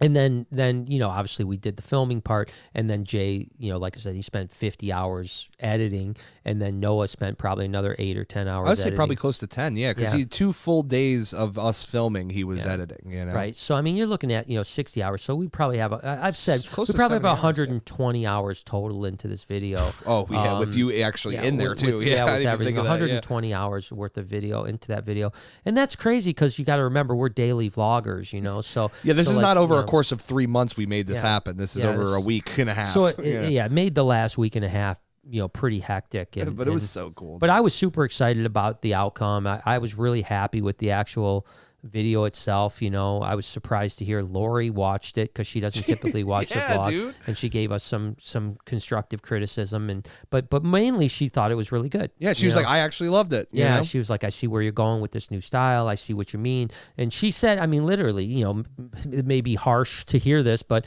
she said, honestly, I usually think your vlog's boring. You know, and she said, I think, but I like hearing that stuff. Right. I really do. I really do because. I don't know, like a lot of the times, especially somebody of your position, a lot of people kiss your ass. Yeah. Oh, this is great. I love all your stuff. It's nice and refreshing to hear somebody be like, you need to do this different. Yeah. And I like that. Yeah. Even when we went to see Mr. Beast and stuff, right? Like their team super brutally honest. And I'm like, thank you, finally, bro. Because everyone else is just like, it's great. Yeah. And you're talking about some brutally honest comments about our thumbnails and titles that comes from a team that is the most successful team on YouTube. Yeah. And they're analytics guys and their editors, broke down what we were doing pretty quickly, from a distance, and because they they're just, that's what he said. He said, hey, listen, I haven't seen your content, I don't know what it looks like, but from what I'm seeing on your channel and what I'm looking, this is shit, this is shit, this is shit. I'm like, hell yeah, dude. And now we got stuff to fix. Yeah, and so that's why we've tried to take a completely different attitude. And that's the thing, right? Is that I don't think that I think that. And I got to say this carefully because I don't want people to ever take anything out of context, and I certainly don't want any of my other YouTube friends to call me up and be like, "What did you say about me?" Yeah. But I think that out of the reptile world, I think we look at things differently than everybody else. I think we just have a different approach to what we do, in how we do it. And that is, again, that doesn't mean that there are other people that are way more successful on every video that don't put 10% of the effort that we put in. Yeah. And I don't know what that means. And listen, it's very easy when you're like that, when that happens, for you to internally think that something's wrong with you. You know what I mean? Yeah. It's easy for you to say, like, why did this video get 250,000 views and then my video only got 80,000 views? And we worked so hard and we could have produced that video in moments. Like it would have taken us with a cell phone. 40 minutes to edit instead of 5 hours to edit. Yeah. No, and it's true. But here's the thing, though, right? Mm-hmm. Is that those people are going to be stuck, even if they're bigger than us, like right now, but they're going to get stuck at a certain threshold of like, animal people or people that love that specific thing. You know what I mean? Like they're not going to grow to 100 million. They're not going to grow to 50 million, you know? Yeah. And I don't know. Listen, the only thing I know is that Brave Wilderness has got 20 million followers. Yeah, right? that's my point. And he does it big. Yeah, and he does it big. And he's not a reptile guy, although he loves reptiles. He does all animals. I get that. But my point is that we know if it wasn't for Brave Wilderness, we wouldn't know what the threshold was, right? Right. We wouldn't know. It is the ceiling 5 million subscribers. Yeah. You know, is that the most you can get? Is 5 million subscribers as an animal guy? You know, it's not impossible. But we know that Brave Wilderness has 20 million. Yeah. So we know animal people can get 20 million subscribers. Plus, now he's the only 20 million subscriber, and I think that there's not many people over our subscription in the animal world beyond Brave Wilderness. Right. There's people that are in the same range as far as reptiles. You know, whatever. There's people in the same range, but even in animals is a bigger part. You know, I've done a lot of research lately on animal people for AnimalCon, and I found very few people that had more than 3 million, followers in the animal world at all, right? So, but we know that the threshold is at least 20 million, So why can't we get 20 million? Right. Why can't we get 20 million? I don't think there's a reason why, unless I just suck. And it is difficult. Like I said, I'm hard on myself. There's times where, like I said, I look and I go, well, why is our videos not getting this point or that point? Maybe it's just that people don't like me, or maybe I need to be something. Right? And it's hard not to, but you gotta not feel that way, right? You gotta somehow brush those feelings aside and say, that's not true. You know what I mean? Yeah, there are people that don't like me, but there's people that don't like everybody. There's people that don't like Gandhi, for gosh sakes. I mean, it's the proof is in the pudding. I mean, you have a successful social media, meaning that people like you. You know what I mean? Like literally, like it's about likes and follows. I think that really what it comes down to is, and this is. And I'm sorry we're talking so much YouTube stuff. Maybe you guys like it, maybe you don't. No, everyone's chilling. They're good. Cool. And like I said, please, if you have other questions, I know we have another couple. So couple that we'll hit here in a second. But super chat us up. We're happy to communicate with you that way. But, it really becomes down to algorithmic things at this point, right? There's always going to be outliers, and we talk about it, Jay and I talk about it all the time, that people that don't follow the standard procedures to success on social, and they become successful. Yeah. Those are outliers. Those are not the general norm. You can't do the same thing. It won't work. Right. Yeah. And I think the thing that was the most impactful that when we were talking to one of Mr. Beast's analytics guys, as he said, most YouTubers between 2 and 10 million subscribers, their channel dies somewhere between 2 and 10 million subscribers because they don't know how to YouTube. Yeah. And he said, so basically what it is that if you get plus 2 million subscribers, you probably have something people like, right? Something about you. Lifestyle, character, content, whatever it is, you have something where people have followed you to 3 million or 2 million or whatever the case is. But you can't get to that 10 million or plus because you don't understand what YouTube really is, the mechanism behind YouTube, because it's a mathematical thing. It's not just let's throw it at the wall and hope it fits. It's a mathematical equation that you have to plug into your content. And that's what we're trying to do right now is we're trying to plug that in. Why? Many people might say, well, Brian, what does it matter? Why do you want to get bigger? Number one, that's the way I am. I'm always going to try to do better. Yeah, we don't build the least cool reptile zoo. You know what I mean? We're trying to do everything as pro as possible. But then the other thing is that you got to remember is that again, we reach more people. It's better for everybody, not just better for me. It's better for everybody. It's better for other reptile YouTubers because their videos are going to get suggested on my videos. It's better for reptile breeders because more people are going to be interested in reptiles and want to buy from it. It's better for other reptile zoos, not just my reptile zoo, but their reptile zoos. It's better for conservation. It's better for everything. So listen, why not me? Why not? Mm-hmm. Why would I not want to be that guy, And I think that we have the team with the group of people that work, myself, Jay, and everyone else on my team. We have the team to be able to achieve the mathematical side of YouTube that no one else, I don't think anyone else is even looking at it or maybe even understands what it is, because again, up until not too long ago, I looked at YouTube as just like title, thumbnail, and let's hope we that was the catch biggest thing we always looked at was title and thumbnail. Like we pretty much wouldn't film until we could figure out like what is the video about. Yeah, what's the video about? What's the title? What's now the it's another game. Yeah, now you're like, how do you attack the first 10 seconds? How do you keep audience retention past 3 minutes? Yeah. How do you when you're at 7 minutes and you see a 10% drop, how do you stop doing what that 10% drop I was gonna say something you do probably all the time in all of your videos, and you're like, oh no, now what do we do to fill the 2 minutes that used to take up or whatever? I realized that listen, our hardcore followers, probably a lot of you guys, you guys would listen to me talk for 10 minutes about ball python genetics.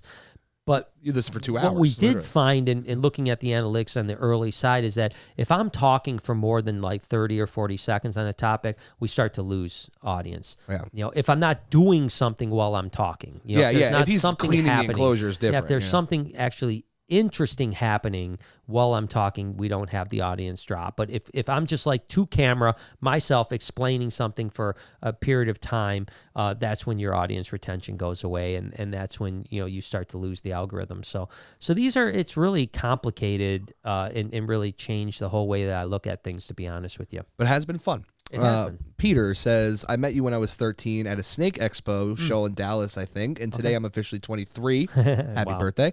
Happy birthday, man. I used to watch Snake Bites. I live in LA now and have met many YouTubers, but you were the first I met. Well, thank you, Peter. Cool. I appreciate that. Now I've had 2 people now tell me 10 or 12 years. It makes me feel old, but I appreciate it. Yeah, I'm glad that we met each other, and now you're in LA. I hope that you're busting it in LA, and if we'll be out in LA at some time soon. I definitely want to make that trip here in the next, say, month to 2 months. Hoping that the mask mandate on planes falls away in next month, and that would make me want to fly a lot more, to be honest with you. So hopefully we can get out there, and if there's You're bringing something me to Death Valley, just so you know. Yes, absolutely. Let's do it, man. Let's do it. So if you're out in LA, reach out, man. We'd love to hook up, man. Roberta says, I recently put a UVA UVB bulb on my ball python enclosure, and he has been crushing food the past 3 weeks. Before that, he was very picky eating. Do you think the bulbs help? And it's a banana butter enchie. It's an interesting thing. It's the first time I've heard it. There's been studies on corn snakes in particular, with UVB and UVA, and about metabolism and how it can increase their metabolism. Interesting enough, that same study said that there were no positive or negative effects on ball pythons. Weird. Now you got to remember, ball pythons do spend most of their time True. in burrows, and they don't see the light very much and so on like that. So, is it possible? Absolutely, it's possible. Is it something to maybe look into more? I think it would be really wonderful to look into more. Yeah. I don't know if it would, because of ball python's habits in the wild being that they probably don't see that much UVA or UVB in the wild. Whereas you got to remember, corn snakes are diurnal, so they're going to be out in the sun a lot more during the day. Ball pythons are heavily nocturnal and typically hide almost all the time during the day. But hey, listen, doesn't really matter if it works for everyone or if it doesn't. If it worked for you, that's great, and that's all that matters. And it's not going to hurt it to have UVA and UVB. We have UVA and UVB on all our animals at the reptarium, whether they need it or not. The only ones we don't obviously are frogs, because frogs, you can't have. They'll kill them. So Timothy says, where can we listen or watch the podcast you had with Forrest Galante, and how big is the puffing snake now? Puffing snake is getting pretty big, and as far as Forrest Galante, I think you can go to his YouTube channel. Why don't you just check? Oh, is it on YouTube? I think it's on his YouTube channel. Yeah, if you just go to YouTube and then punch it. I know he has a channel. Let's see. Well, that's when he's on Joe Rogan, for God's sake. Jogans. Why don't you go down? Oh, down. sorry. Yeah. And you can see his. Keep going. There's his channel there.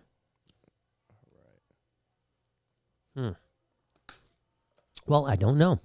Doesn't have his podcast on there. See. So I'm not sure. Forrest Galante's podcast, maybe. Yeah. Wild Times Podcast. That's it. Wild Times Podcast. Yep. So I think that's where you can actually watch it. Yeah. So Wild Times Podcast.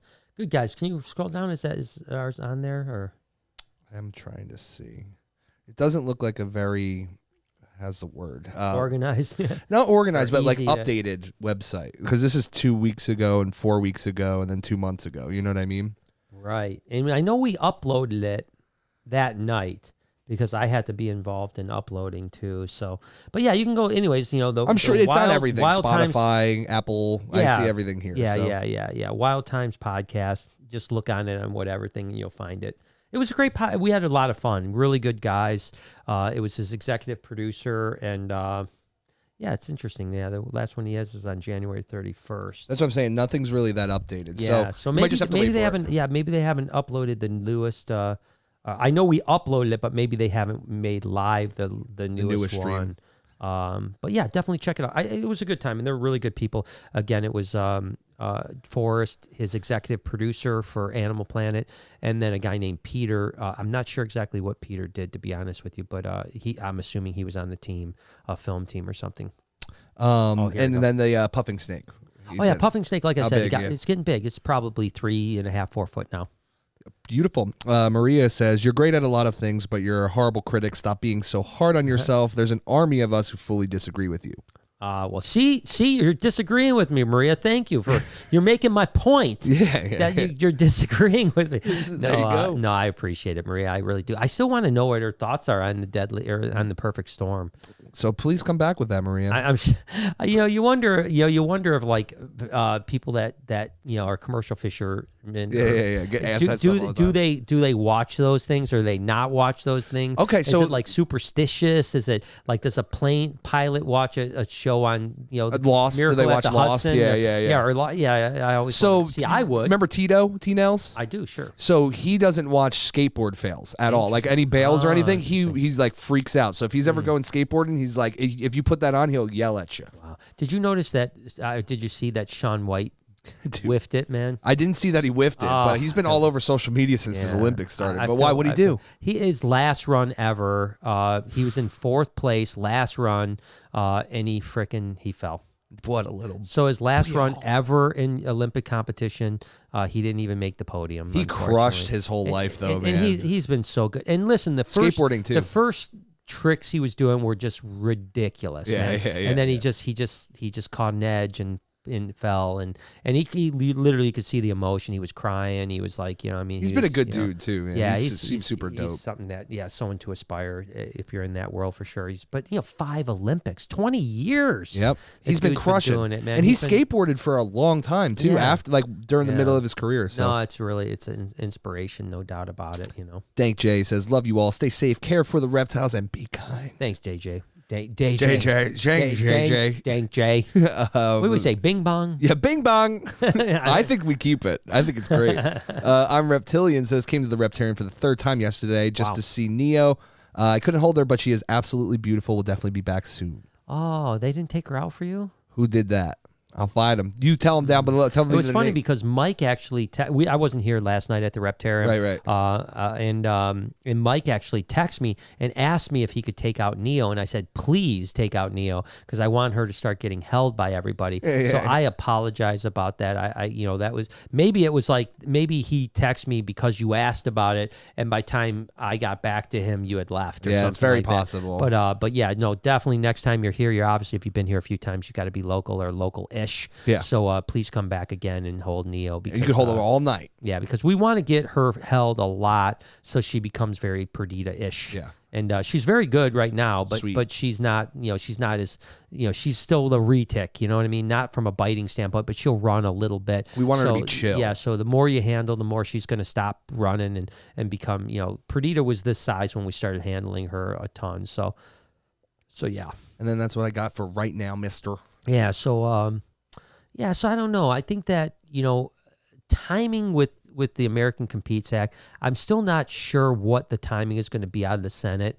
I need to find that out. I wonder if Kevin has some more information about that or Jeremy has any more information about that. Yeah, I'd love to know that too. Just to see what kind of timing we have. The one good news is, I applaud everybody that's at least on my vlog, so many people commented saying, I just, emailed and text both of my senators, and I mean, it was like overwhelming how many people were. It's same thing on Instagram. We had one of our more popular Instagram posts about it. That got tens of thousands of views and tons of people saying the same thing. So I think as a reptile community, and I'm hoping, and I'm not just hoping, I'm pretty sure that the mammal community and the bird and fish community are probably just as amped up as we are. I would like to think, anyways. Although it's interesting, they don't really have a U.S. ARC, to push. As a matter of fact, I've seen a lot of fish people pushing people to U.S. ARC, which I thought was very interesting. Which is a shame that fish people aren't as organized as reptile people are. Yeah, especially with like schooling fish. You'd think they'd get it together, learn from your animals. Yeah, exactly right. But but I think you guys are. I'd like to think they're doing a good job as well. Those other communities, but I think the reptile community is. I mean, listen, these senators know us. They know. Yeah, they do. Mean, there's no way they haven't received tens of thousands of emails and calls at this point, tens of thousands, if not more. And you got to remember that the average bill probably gets hardly no response from the public, very, very low response from the public. And the fact that there's probably been tens of thousands of people that have reached out already means that they know we're there, where they understand that we're a force to be reckoned with. Yeah. And we may not have the constituency of the HSUS, but we have the tenacity of the HSUS. I love that. And I think that's really important. So keep it up, keep pushing. We'll keep on working on our end too. Peter says, "Hi again. My question was, I'm thinking about buying a bearded dragon. Should I get one sooner than later due to the new potential BS law stuff?" As long as you're ready for it, why not? Yeah, I think if you're ready for it, why not do it just to be safe? Do I think bearded dragons are going to be on that list? Probably not. Because of Petco and PetSmart is probably going to keep it alive regardless. Just like I said with ball pythons, I doubt that the white list is going to not have bearded dragons and ball pythons on it and leopard geckos. But I don't know. I mean, that's the thing. We don't know. I mean, we think that it's not going to be on there. That's out of good faith. But how do we know? We don't know, I mean, you think about it, like most laws are written with black lists, right? That basically just says you can't own this, this, this, or this. This law is the opposite of that. If it's not written down, it's blacklisted. So what? Who's researching what at the Fish and Wildlife Service? Yeah. They don't know nothing about Moellendorffi. Yeah, I guarantee you, they're not going to have Moellendorffi on their list. That's what I'm saying. And that's what's scary. Is like, I mean, there's thousands and thousands of species of snakes. Are they going to go through every single species of snake, then do the same thing with the tens of thousands of species of fish, and then go through the same thing with the I don't know how many birds, and then go through all the mammals? Are they going to go through 100,000 species and literally dissect every single one of them to see which one should be on the white list? No way. Because that would take, and this is the other thing. I know that a couple countries have tried to pass similar things with white lists. And the reason they haven't passed the white list, now the difference is this, right, is that those laws were standalone laws, right? Now, one of the things about laws is that if you can't enforce them, they can't pass. Right? Like they won't pass a law that can't be enforced, right? It just can't do it, right? There's no way the U.S. Fish and Wildlife, as it is, can enforce this white list. Right. Impossible. Completely impossible. Because think about it. There will be 100,000 felons a year crossing state lines with their pet snake or their pet lizard or their pet fish or their pet because who's going to tell them? And who's enforcing that? Nobody. Nobody's enforcing that. So that in itself should stop the law. But the problem is it's not a law on its own. It's a law that's, boom, slid into another law that has a very good chance. Now, listen, American Competes may not pass on its own merit even without the Lacey, right? Even though it may stand for good things about the country and so like that. But you got to remember, it is a Democratic bill that, and now you have a Senate that is majority Republican. But you have to remember, you only need 3, 4, 5 Republicans to vote yes. You're good. And it passes. So don't think that we should try to kill the American Competes Act, which may or may not make it anyways, just because of the way the stupid politics are. Whether it's a great bill or a horrible bill, it's a Democrat bill. Yeah, and the Republicans don't want to vote for a Democrat bill no matter how good or bad it is for the country, right? Which is messed up in itself, which could eventually help us, right? The Americans Compete Act may not pass because the Republicans won't vote for a Democratic because bill. the Americans are competing too much. Yeah, exactly. Yeah, but I think what's going to happen is, honestly, is that United States Fish and Wildlife is going to go to a PetSmart, look around, write down all the animals that are at the PetSmart on the white list, and everything else will be blacklisted. And it could bunnies, ferrets, gerbils, hamsters. And that could very well be the case. I mean, it might be the case. Like, all right, we're not going to put Petco. Listen, I don't think the U.S. Fish and Wildlife is putting Petco and PetSmart. No, they wouldn't. It would be too much lobbying. It's too much power behind Petco and PetSmart. They're both publicly traded. Actually, I don't know if Petco is a publicly traded company anymore. I actually don't know. I think that they ended up buying their shares back and going off public. But PetSmart's a publicly traded company. They're both worth billions of dollars, between Chewy and Dr. Foster's and Smith and there's flagship Petco, PetSmart. I don't see the government shutting those organizations down. No. But do they give a shit about mom and pops? No, they don't care about that. They don't care about that at all. And that's the scary thing. We've seen that from the last 2 years. Right. Marta says, sending love from Jersey. Got 13 bearded dragon eggs for the first time. So excited, but anxious as well. In total, I have 9 reptiles in my home, and birds. All of this is freaking me out. Well, Well, first off, congratulations on the bearded dragon's eggs. That's always awesome. I can't wait till you hatch them. They'll be so cool. Don't freak out, right? Like, listen, I haven't lost a minute of sleep, right? I'm level-headed. I think we have a fighting chance. I'm not a doomsayer. I'm not like, we're screwed, we're never coming back from this. I think that there's a good chance we could win this one.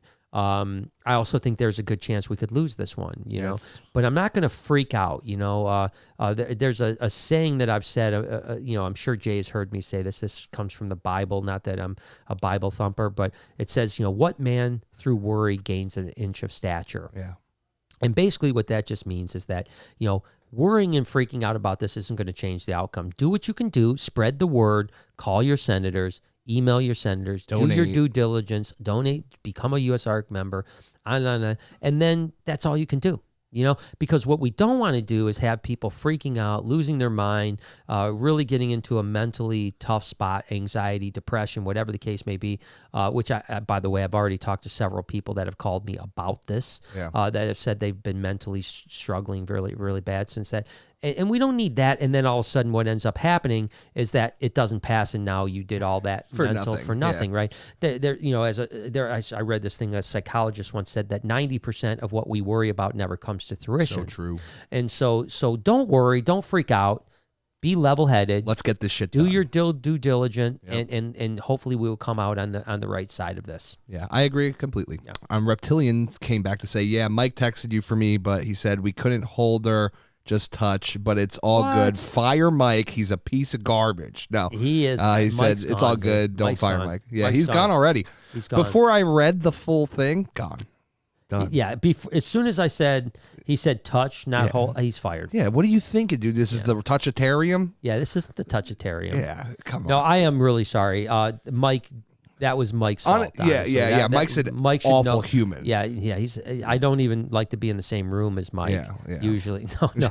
Mike's a great guy, but he might have misunderstood what I said. As a matter of fact, let me read this text. Let's air his dirty laundry. I'm going to read this right on air, man. Is Mike upstairs right now? No, he's here tomorrow. What an idiot. Okay, so here we go. It says, Mr. Brian.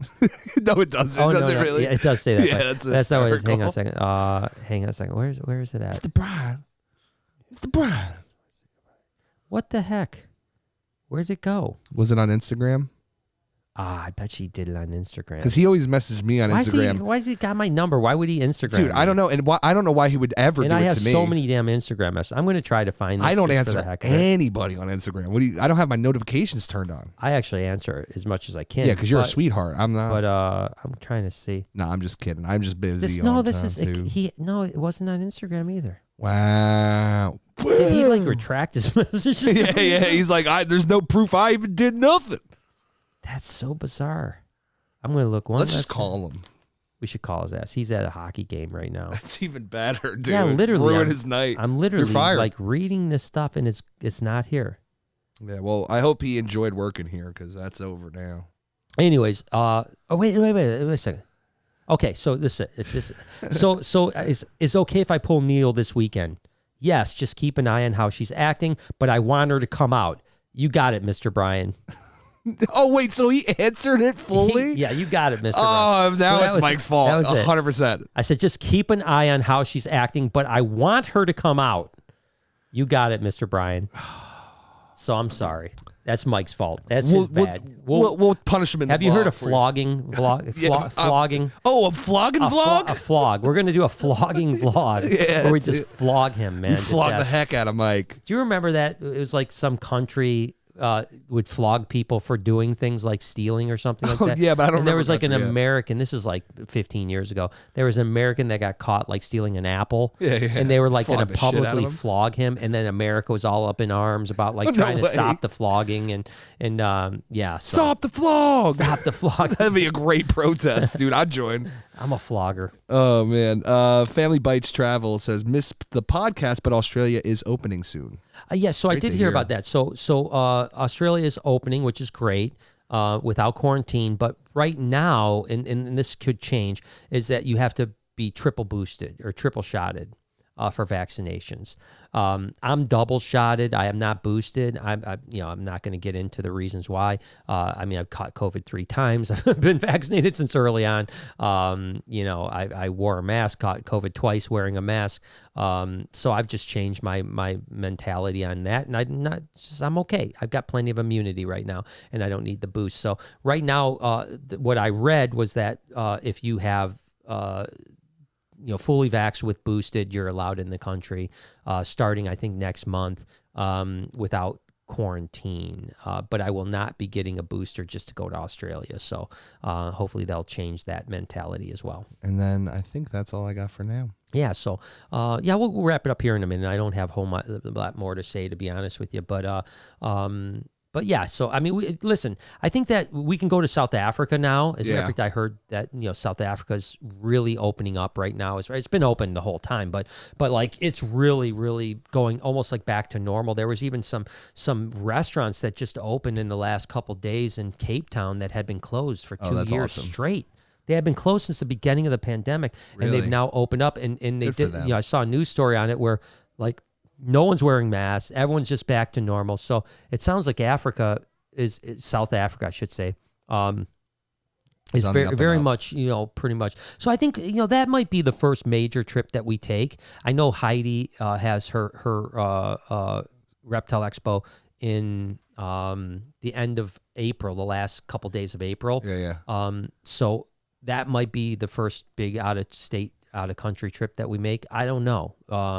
I have to see. I'm still, listen, I still have a little anxiety, guys. I mean, I'm like much better with my anxiety, but I still have a little bit of anxiety, and getting on a plane for 20-something hours is still. We want it to be something that's fun too. Like I don't want to be dragging Brian all over South Africa. You know what I mean? I want him to want to be there. I think once I got there, I'd be great. Yeah, but then you have to come home in the last 2 days. You'd be like, "Fuck, dude." Yeah. So I'd rather be like hyped about it the whole time. No, I agree with that. I agree with that. So I don't know. We'll see how it goes, but that might be the first big trip that we do.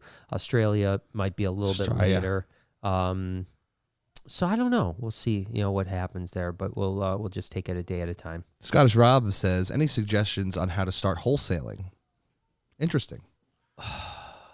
I mean, you didn't really. Do you think? Wholesale? Do you think? What do you think he means by wholesale? Do you think he means like I'm producing and I'm wholesaling my babies, or I'm bringing animals in from? I thought he meant bringing in animals and wholesaling. So let's talk about both those things really quickly. So I mean, wholesaling, if you're producing animals, is easy. You just reach out to people that want to resell your stuff. There's a million people that are happy to buy your offspring at 40 or 50% reduction, and you're good to go. That's easy. Wholesaling imported stuff, there's two ways to go about it, both of which will be heavily damaged if this American Competes Act goes through. One would be to create relationships in other countries that and bring animals in yourself. Not easy. Not going to be something that you're going to be able to do overnight. Number one, you got to create contact. Like say Indonesia. Shut down. You can't do it. I mean, all the exporters already have their suppliers, and they have exclusivity, so you can't do it. You can't get Indonesia. It's almost impossible to start now importing Indonesia. West Africa, you could probably get ball pythons from West Africa, but do you want to? Do you need to? I mean, you could get ball pythons from America just as without importing it, right? There'll be a few other things in there, but you can't do African emperor scorpions anymore. You could do Nile monitor, baby Nile monitors. You could do baby savanna monitors, and that's about it. There's not much else you want to bring out of Africa. Tanzania is very hard to get anything out of. So most parts of the continent of Africa are almost impossible to get stuff out of. You can't do Indonesia. You can't do Australia, obviously. South America is very, very difficult to do. So my point is, I'm not trying to discourage you. The way you can do it is by creating relationships with importers from Florida that are doing the importation, and then you buy from them at what they call jobber costs, right? Yeah. And so they're bringing in, say, the snake that they're paying $10 for, they're landing it for $20. It sells for $100. They'll sell it to you for $40. You can sell it for $70, and someone else is going to sell it for $100. That type of thing. I think if you're going to wholesale those type of animals, which, by the way, I just don't think is a great business, to be totally honest with you. I think it's not a great business plan. But if you wanted to do that, my suggestion to you is talk to Strictly Reptiles, talk to all the importers, Ryan Gitman from Underground Reptiles. The list goes on. Talk to those guys and get on a jobber list and buy animals from them and do that. But I'm just not a big flesh peddler, so I don't think it's a great business, to be honest with you, because you're selling a lot of animals that are not going to live. Family Bites came back to say you only need 2 if you're a tourist, no booster. Oh, okay, good. Woo! Well, that makes a big difference. That makes a huge difference. Yeah, the thing I had read, they said they thought they needed a booster, so I'm super happy to hear about that. And I've got 2. I got 2 of them. Not to mention, I got the 3, the Omicron. I'm collecting. I've been looking for the original Wuhan strain because I need it. That's a good joke, isn't it, dude? I've been looking for it, man. Yeah, so if you know anybody with the Wuhan. Yeah, so if you know anyone that's got the Wuhan that doesn't mind giving me it, I would like to have the quintuple it. Yeah, with a couple Wuhan suckers. We'll get a couple lollipops with Wuhan on it. I'd like to get all 4 of them. I'm collecting them, Right now, I'm a collector. You guys know that. I like to collect stuff. So right now I'm missing. There's a big hole in my COVID collection case. Yeah. It's a big one. It's the most important. It's the original. It's the first edition, dude. It's like getting the Spider-Man, dude. It's like the first edition Spider-Man comic book. Exactly, or the Air Jordans, the ones. You know what I mean? Like, you don't want to not have that. You don't want the 12s. You need the ones, dude. Yeah, exactly. It's like everyone's got teeny beanies, right? Yeah. Everyone's got the teeny beanies from McDonald's, right? But you ain't got no. But very few people have the Princess Diana, the jade old face bear. You know what I mean? Yeah, no one's out there looking for anything but the best, dude. You're not looking for Rattatas. You're looking for Charizard cards, holographic first edition Pokemon cards. Listen, I'm a Beanie Baby guy. Let's. Sorry, I was going a little too fast. I'm gonna go the Royal Blue Peanut. Oh, that's a banger, dude. The dude. Royal Blue Peanut, man, one of the most expensive Beanie Babies ever on the market, was a Royal Blue elephant, named Peanut. And I want that. I don't want this fucking Omicron. Yeah, Omicron. Yeah, Omicron's Everyone's the got teeny that. baby. Yeah, Everyone's got that.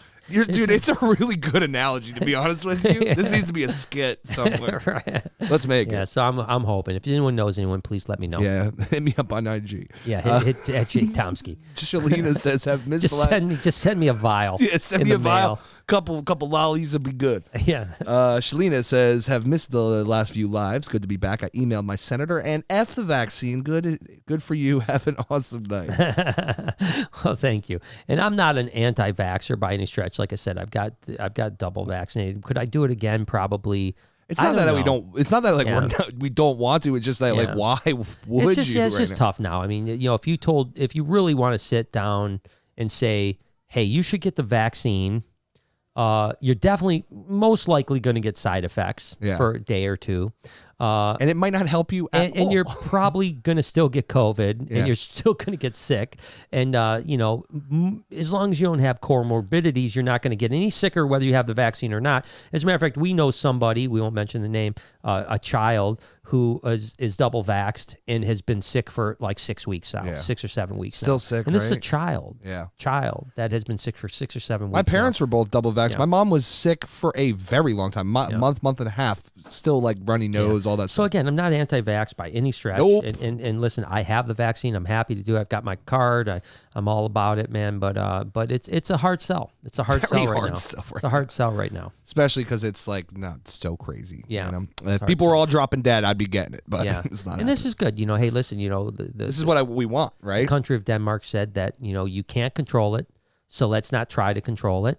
So let's just let it go. And they said that even if you test positive for COVID, you can go back to work the next day. Yep. With COVID, you can go back to work the next day if you want because they can't control it. And they said that the out effects for healthy people were equivalent to the cold, the common cold. And that's a country that's based in science.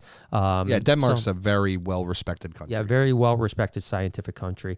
So that's my take on it. So Scottish Rob says was about wholesaling what I produced. Who I was going to sell to went out of business. Thanks for the answer, Bri. Okay, great. Well, that's good. So Much better. Yeah, I mean, listen, reach out to me. I buy stuff from reputable people that makes sense because sometimes my demand is higher than my production. Good idea. And if I'm not personally interested, I will help you find somebody interested. Captive bred is you know, listen, as long as the margins are there, people will do it. The thing that's nice about us is that we usually pay a little bit more than most people do because we can sell for a little bit higher quality or quantity. I'm sorry, because you know, we sell to more a retail market. You know, whereas like when you go to, and I'll give you an example. Stuff, yeah. Like, let's say a banana wholesales for $125. It's going to be on the table at a show for 150, 160, maybe if you're lucky, 175. So it's very difficult for someone to buy 10 bananas and take all the risk with those 10 bananas to make $25 to $35 a piece, right? Because if one dies, they've lost the profit off all 10. But when you're retailing them for $2 or $2.25 to like more like the pet shop type pricing, not the pet shop sales, but the pet shop pricing, you can pay more. So I'm usually much more fair with people when I'm buying stuff than most people can. Like I can buy stuff at a higher dollar than almost anyone else can. Yeah. And that's not because I'm ripping my customers off. I just get a higher dollar for the animals. And by the way, when we do buy from stuff, we always make sure that it's in 100% health. We always put our brand name on it. We wouldn't sell it if it wasn't good. We stand behind every animal we sell, even if we don't produce it. You know, if that animal goes out and something happens to it, it's replaced immediately. You know, that's the way it goes. Family Bites said Victoria is the only state who said they might require a booster. Fly anywhere except Melbourne. We are off on I actually heard that. epic road trip to Australia Zoo in September. Australia Zoo is amazing. It's such a you. good place. And that's what you're right. I was completely wrong with what you just what I said earlier. My buddy Colin, who were you? Oh here yeah. Well, you weren't here when we FaceTimed the other day when we were doing jewelry. But I talked to him the other day. Yeah. And so Kyle told me, and you're right. Colin said that Victoria was the only state that you needed the triple vaccine. He said, just don't go down there. And that's what he said. He said, and I've been down to Melbourne. It's a really cool place, but it's not like an animal place. It's cool to go visit. Really cool town. And Victoria's nice, you know. Yeah, Victoria's really nice. But like from an animal standpoint, I've been to every state in Australia minus Tasmania. And Victoria's this one state I probably won't go back to. Yeah. Not because I didn't like it. It was great, but there was not much animal stuff for me to do there. Whereas you can go to South Australia, you can go to you know, WA, you can go to Northern Territory. Obviously, Queensland's amazing. Even New South Wales, you've got diamond pythons, red-bellied black snakes. You've got just tons of stuff. You know, crown snakes. You've got obviously funnel-web spiders. You've got I mean, there's all kinds of cool stuff in New South Wales and every other part of Australia.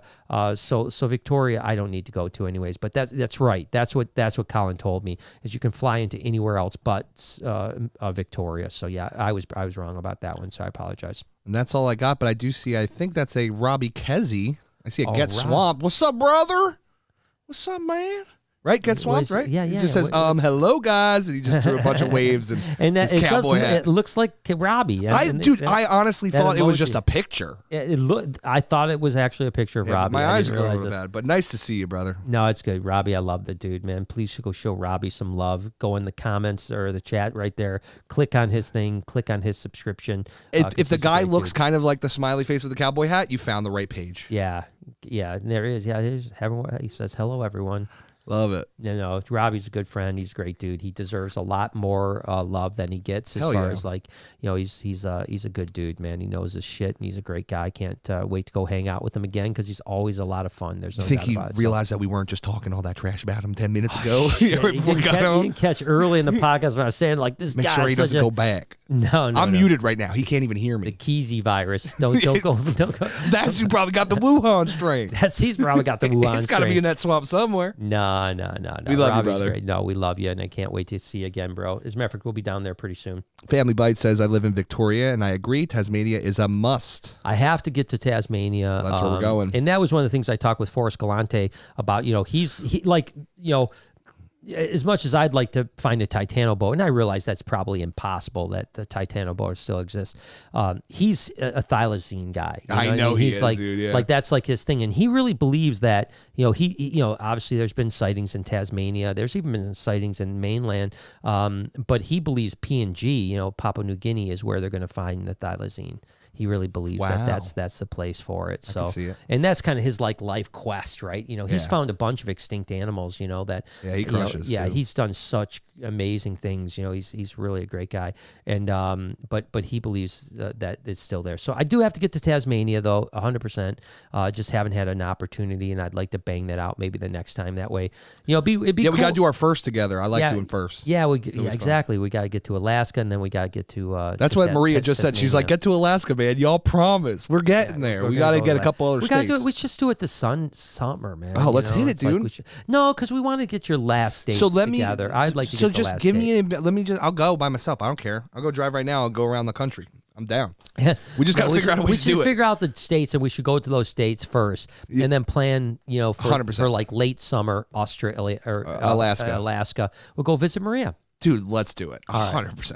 Yeah. Berm Donor says, I am late. Wanted to say hi. What is up? Got some females that just dropped some post-ovulation sheds. Ooh. Counting the days till eggs, and then my visit with yous. Yeah, that's right. Can't When's wait, he come and visit again? Yeah, I think the end of March, February. It's like January 12th. No, we say it. He's coming the end of like 2 weeks from now, right? 2 weeks from now. 2 weeks from now, with the Gator folk. Yeah, it's and they're coming too because every time I see Savannah post, they're definitely coming, but they're coming. I think they're going to be before him. They're in a week, right? I think they're coming like Monday, Tuesday, Wednesday. Hell yeah! And then Berm Donor's coming the end of the week, which will be fun. It'll be a great week. We'll have a lot of fun that week. So yeah, can't wait to see you, and good luck with those Berm eggs, like little ostrich eggs, man. I love those things, man. Speaking of which, did you see Blake's? Yeah, emu I eggs? got emus. I didn't know. I never knew they were that color. Isn't They're sick, dude. I want a couple. We got to get a couple. Yeah, I hope that Blake catches some for soon. He's the man, man. Yeah, I love Blake, man. He's crushing too. So, all right, guys, I'm out of here. I love you guys so much. Appreciate I like all the abrupt ending. Yeah.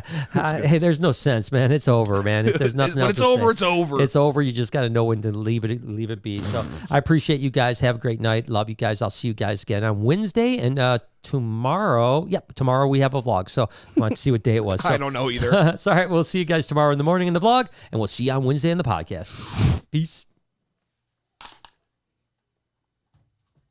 Ooh. Woo-hoo. Woo-hoo.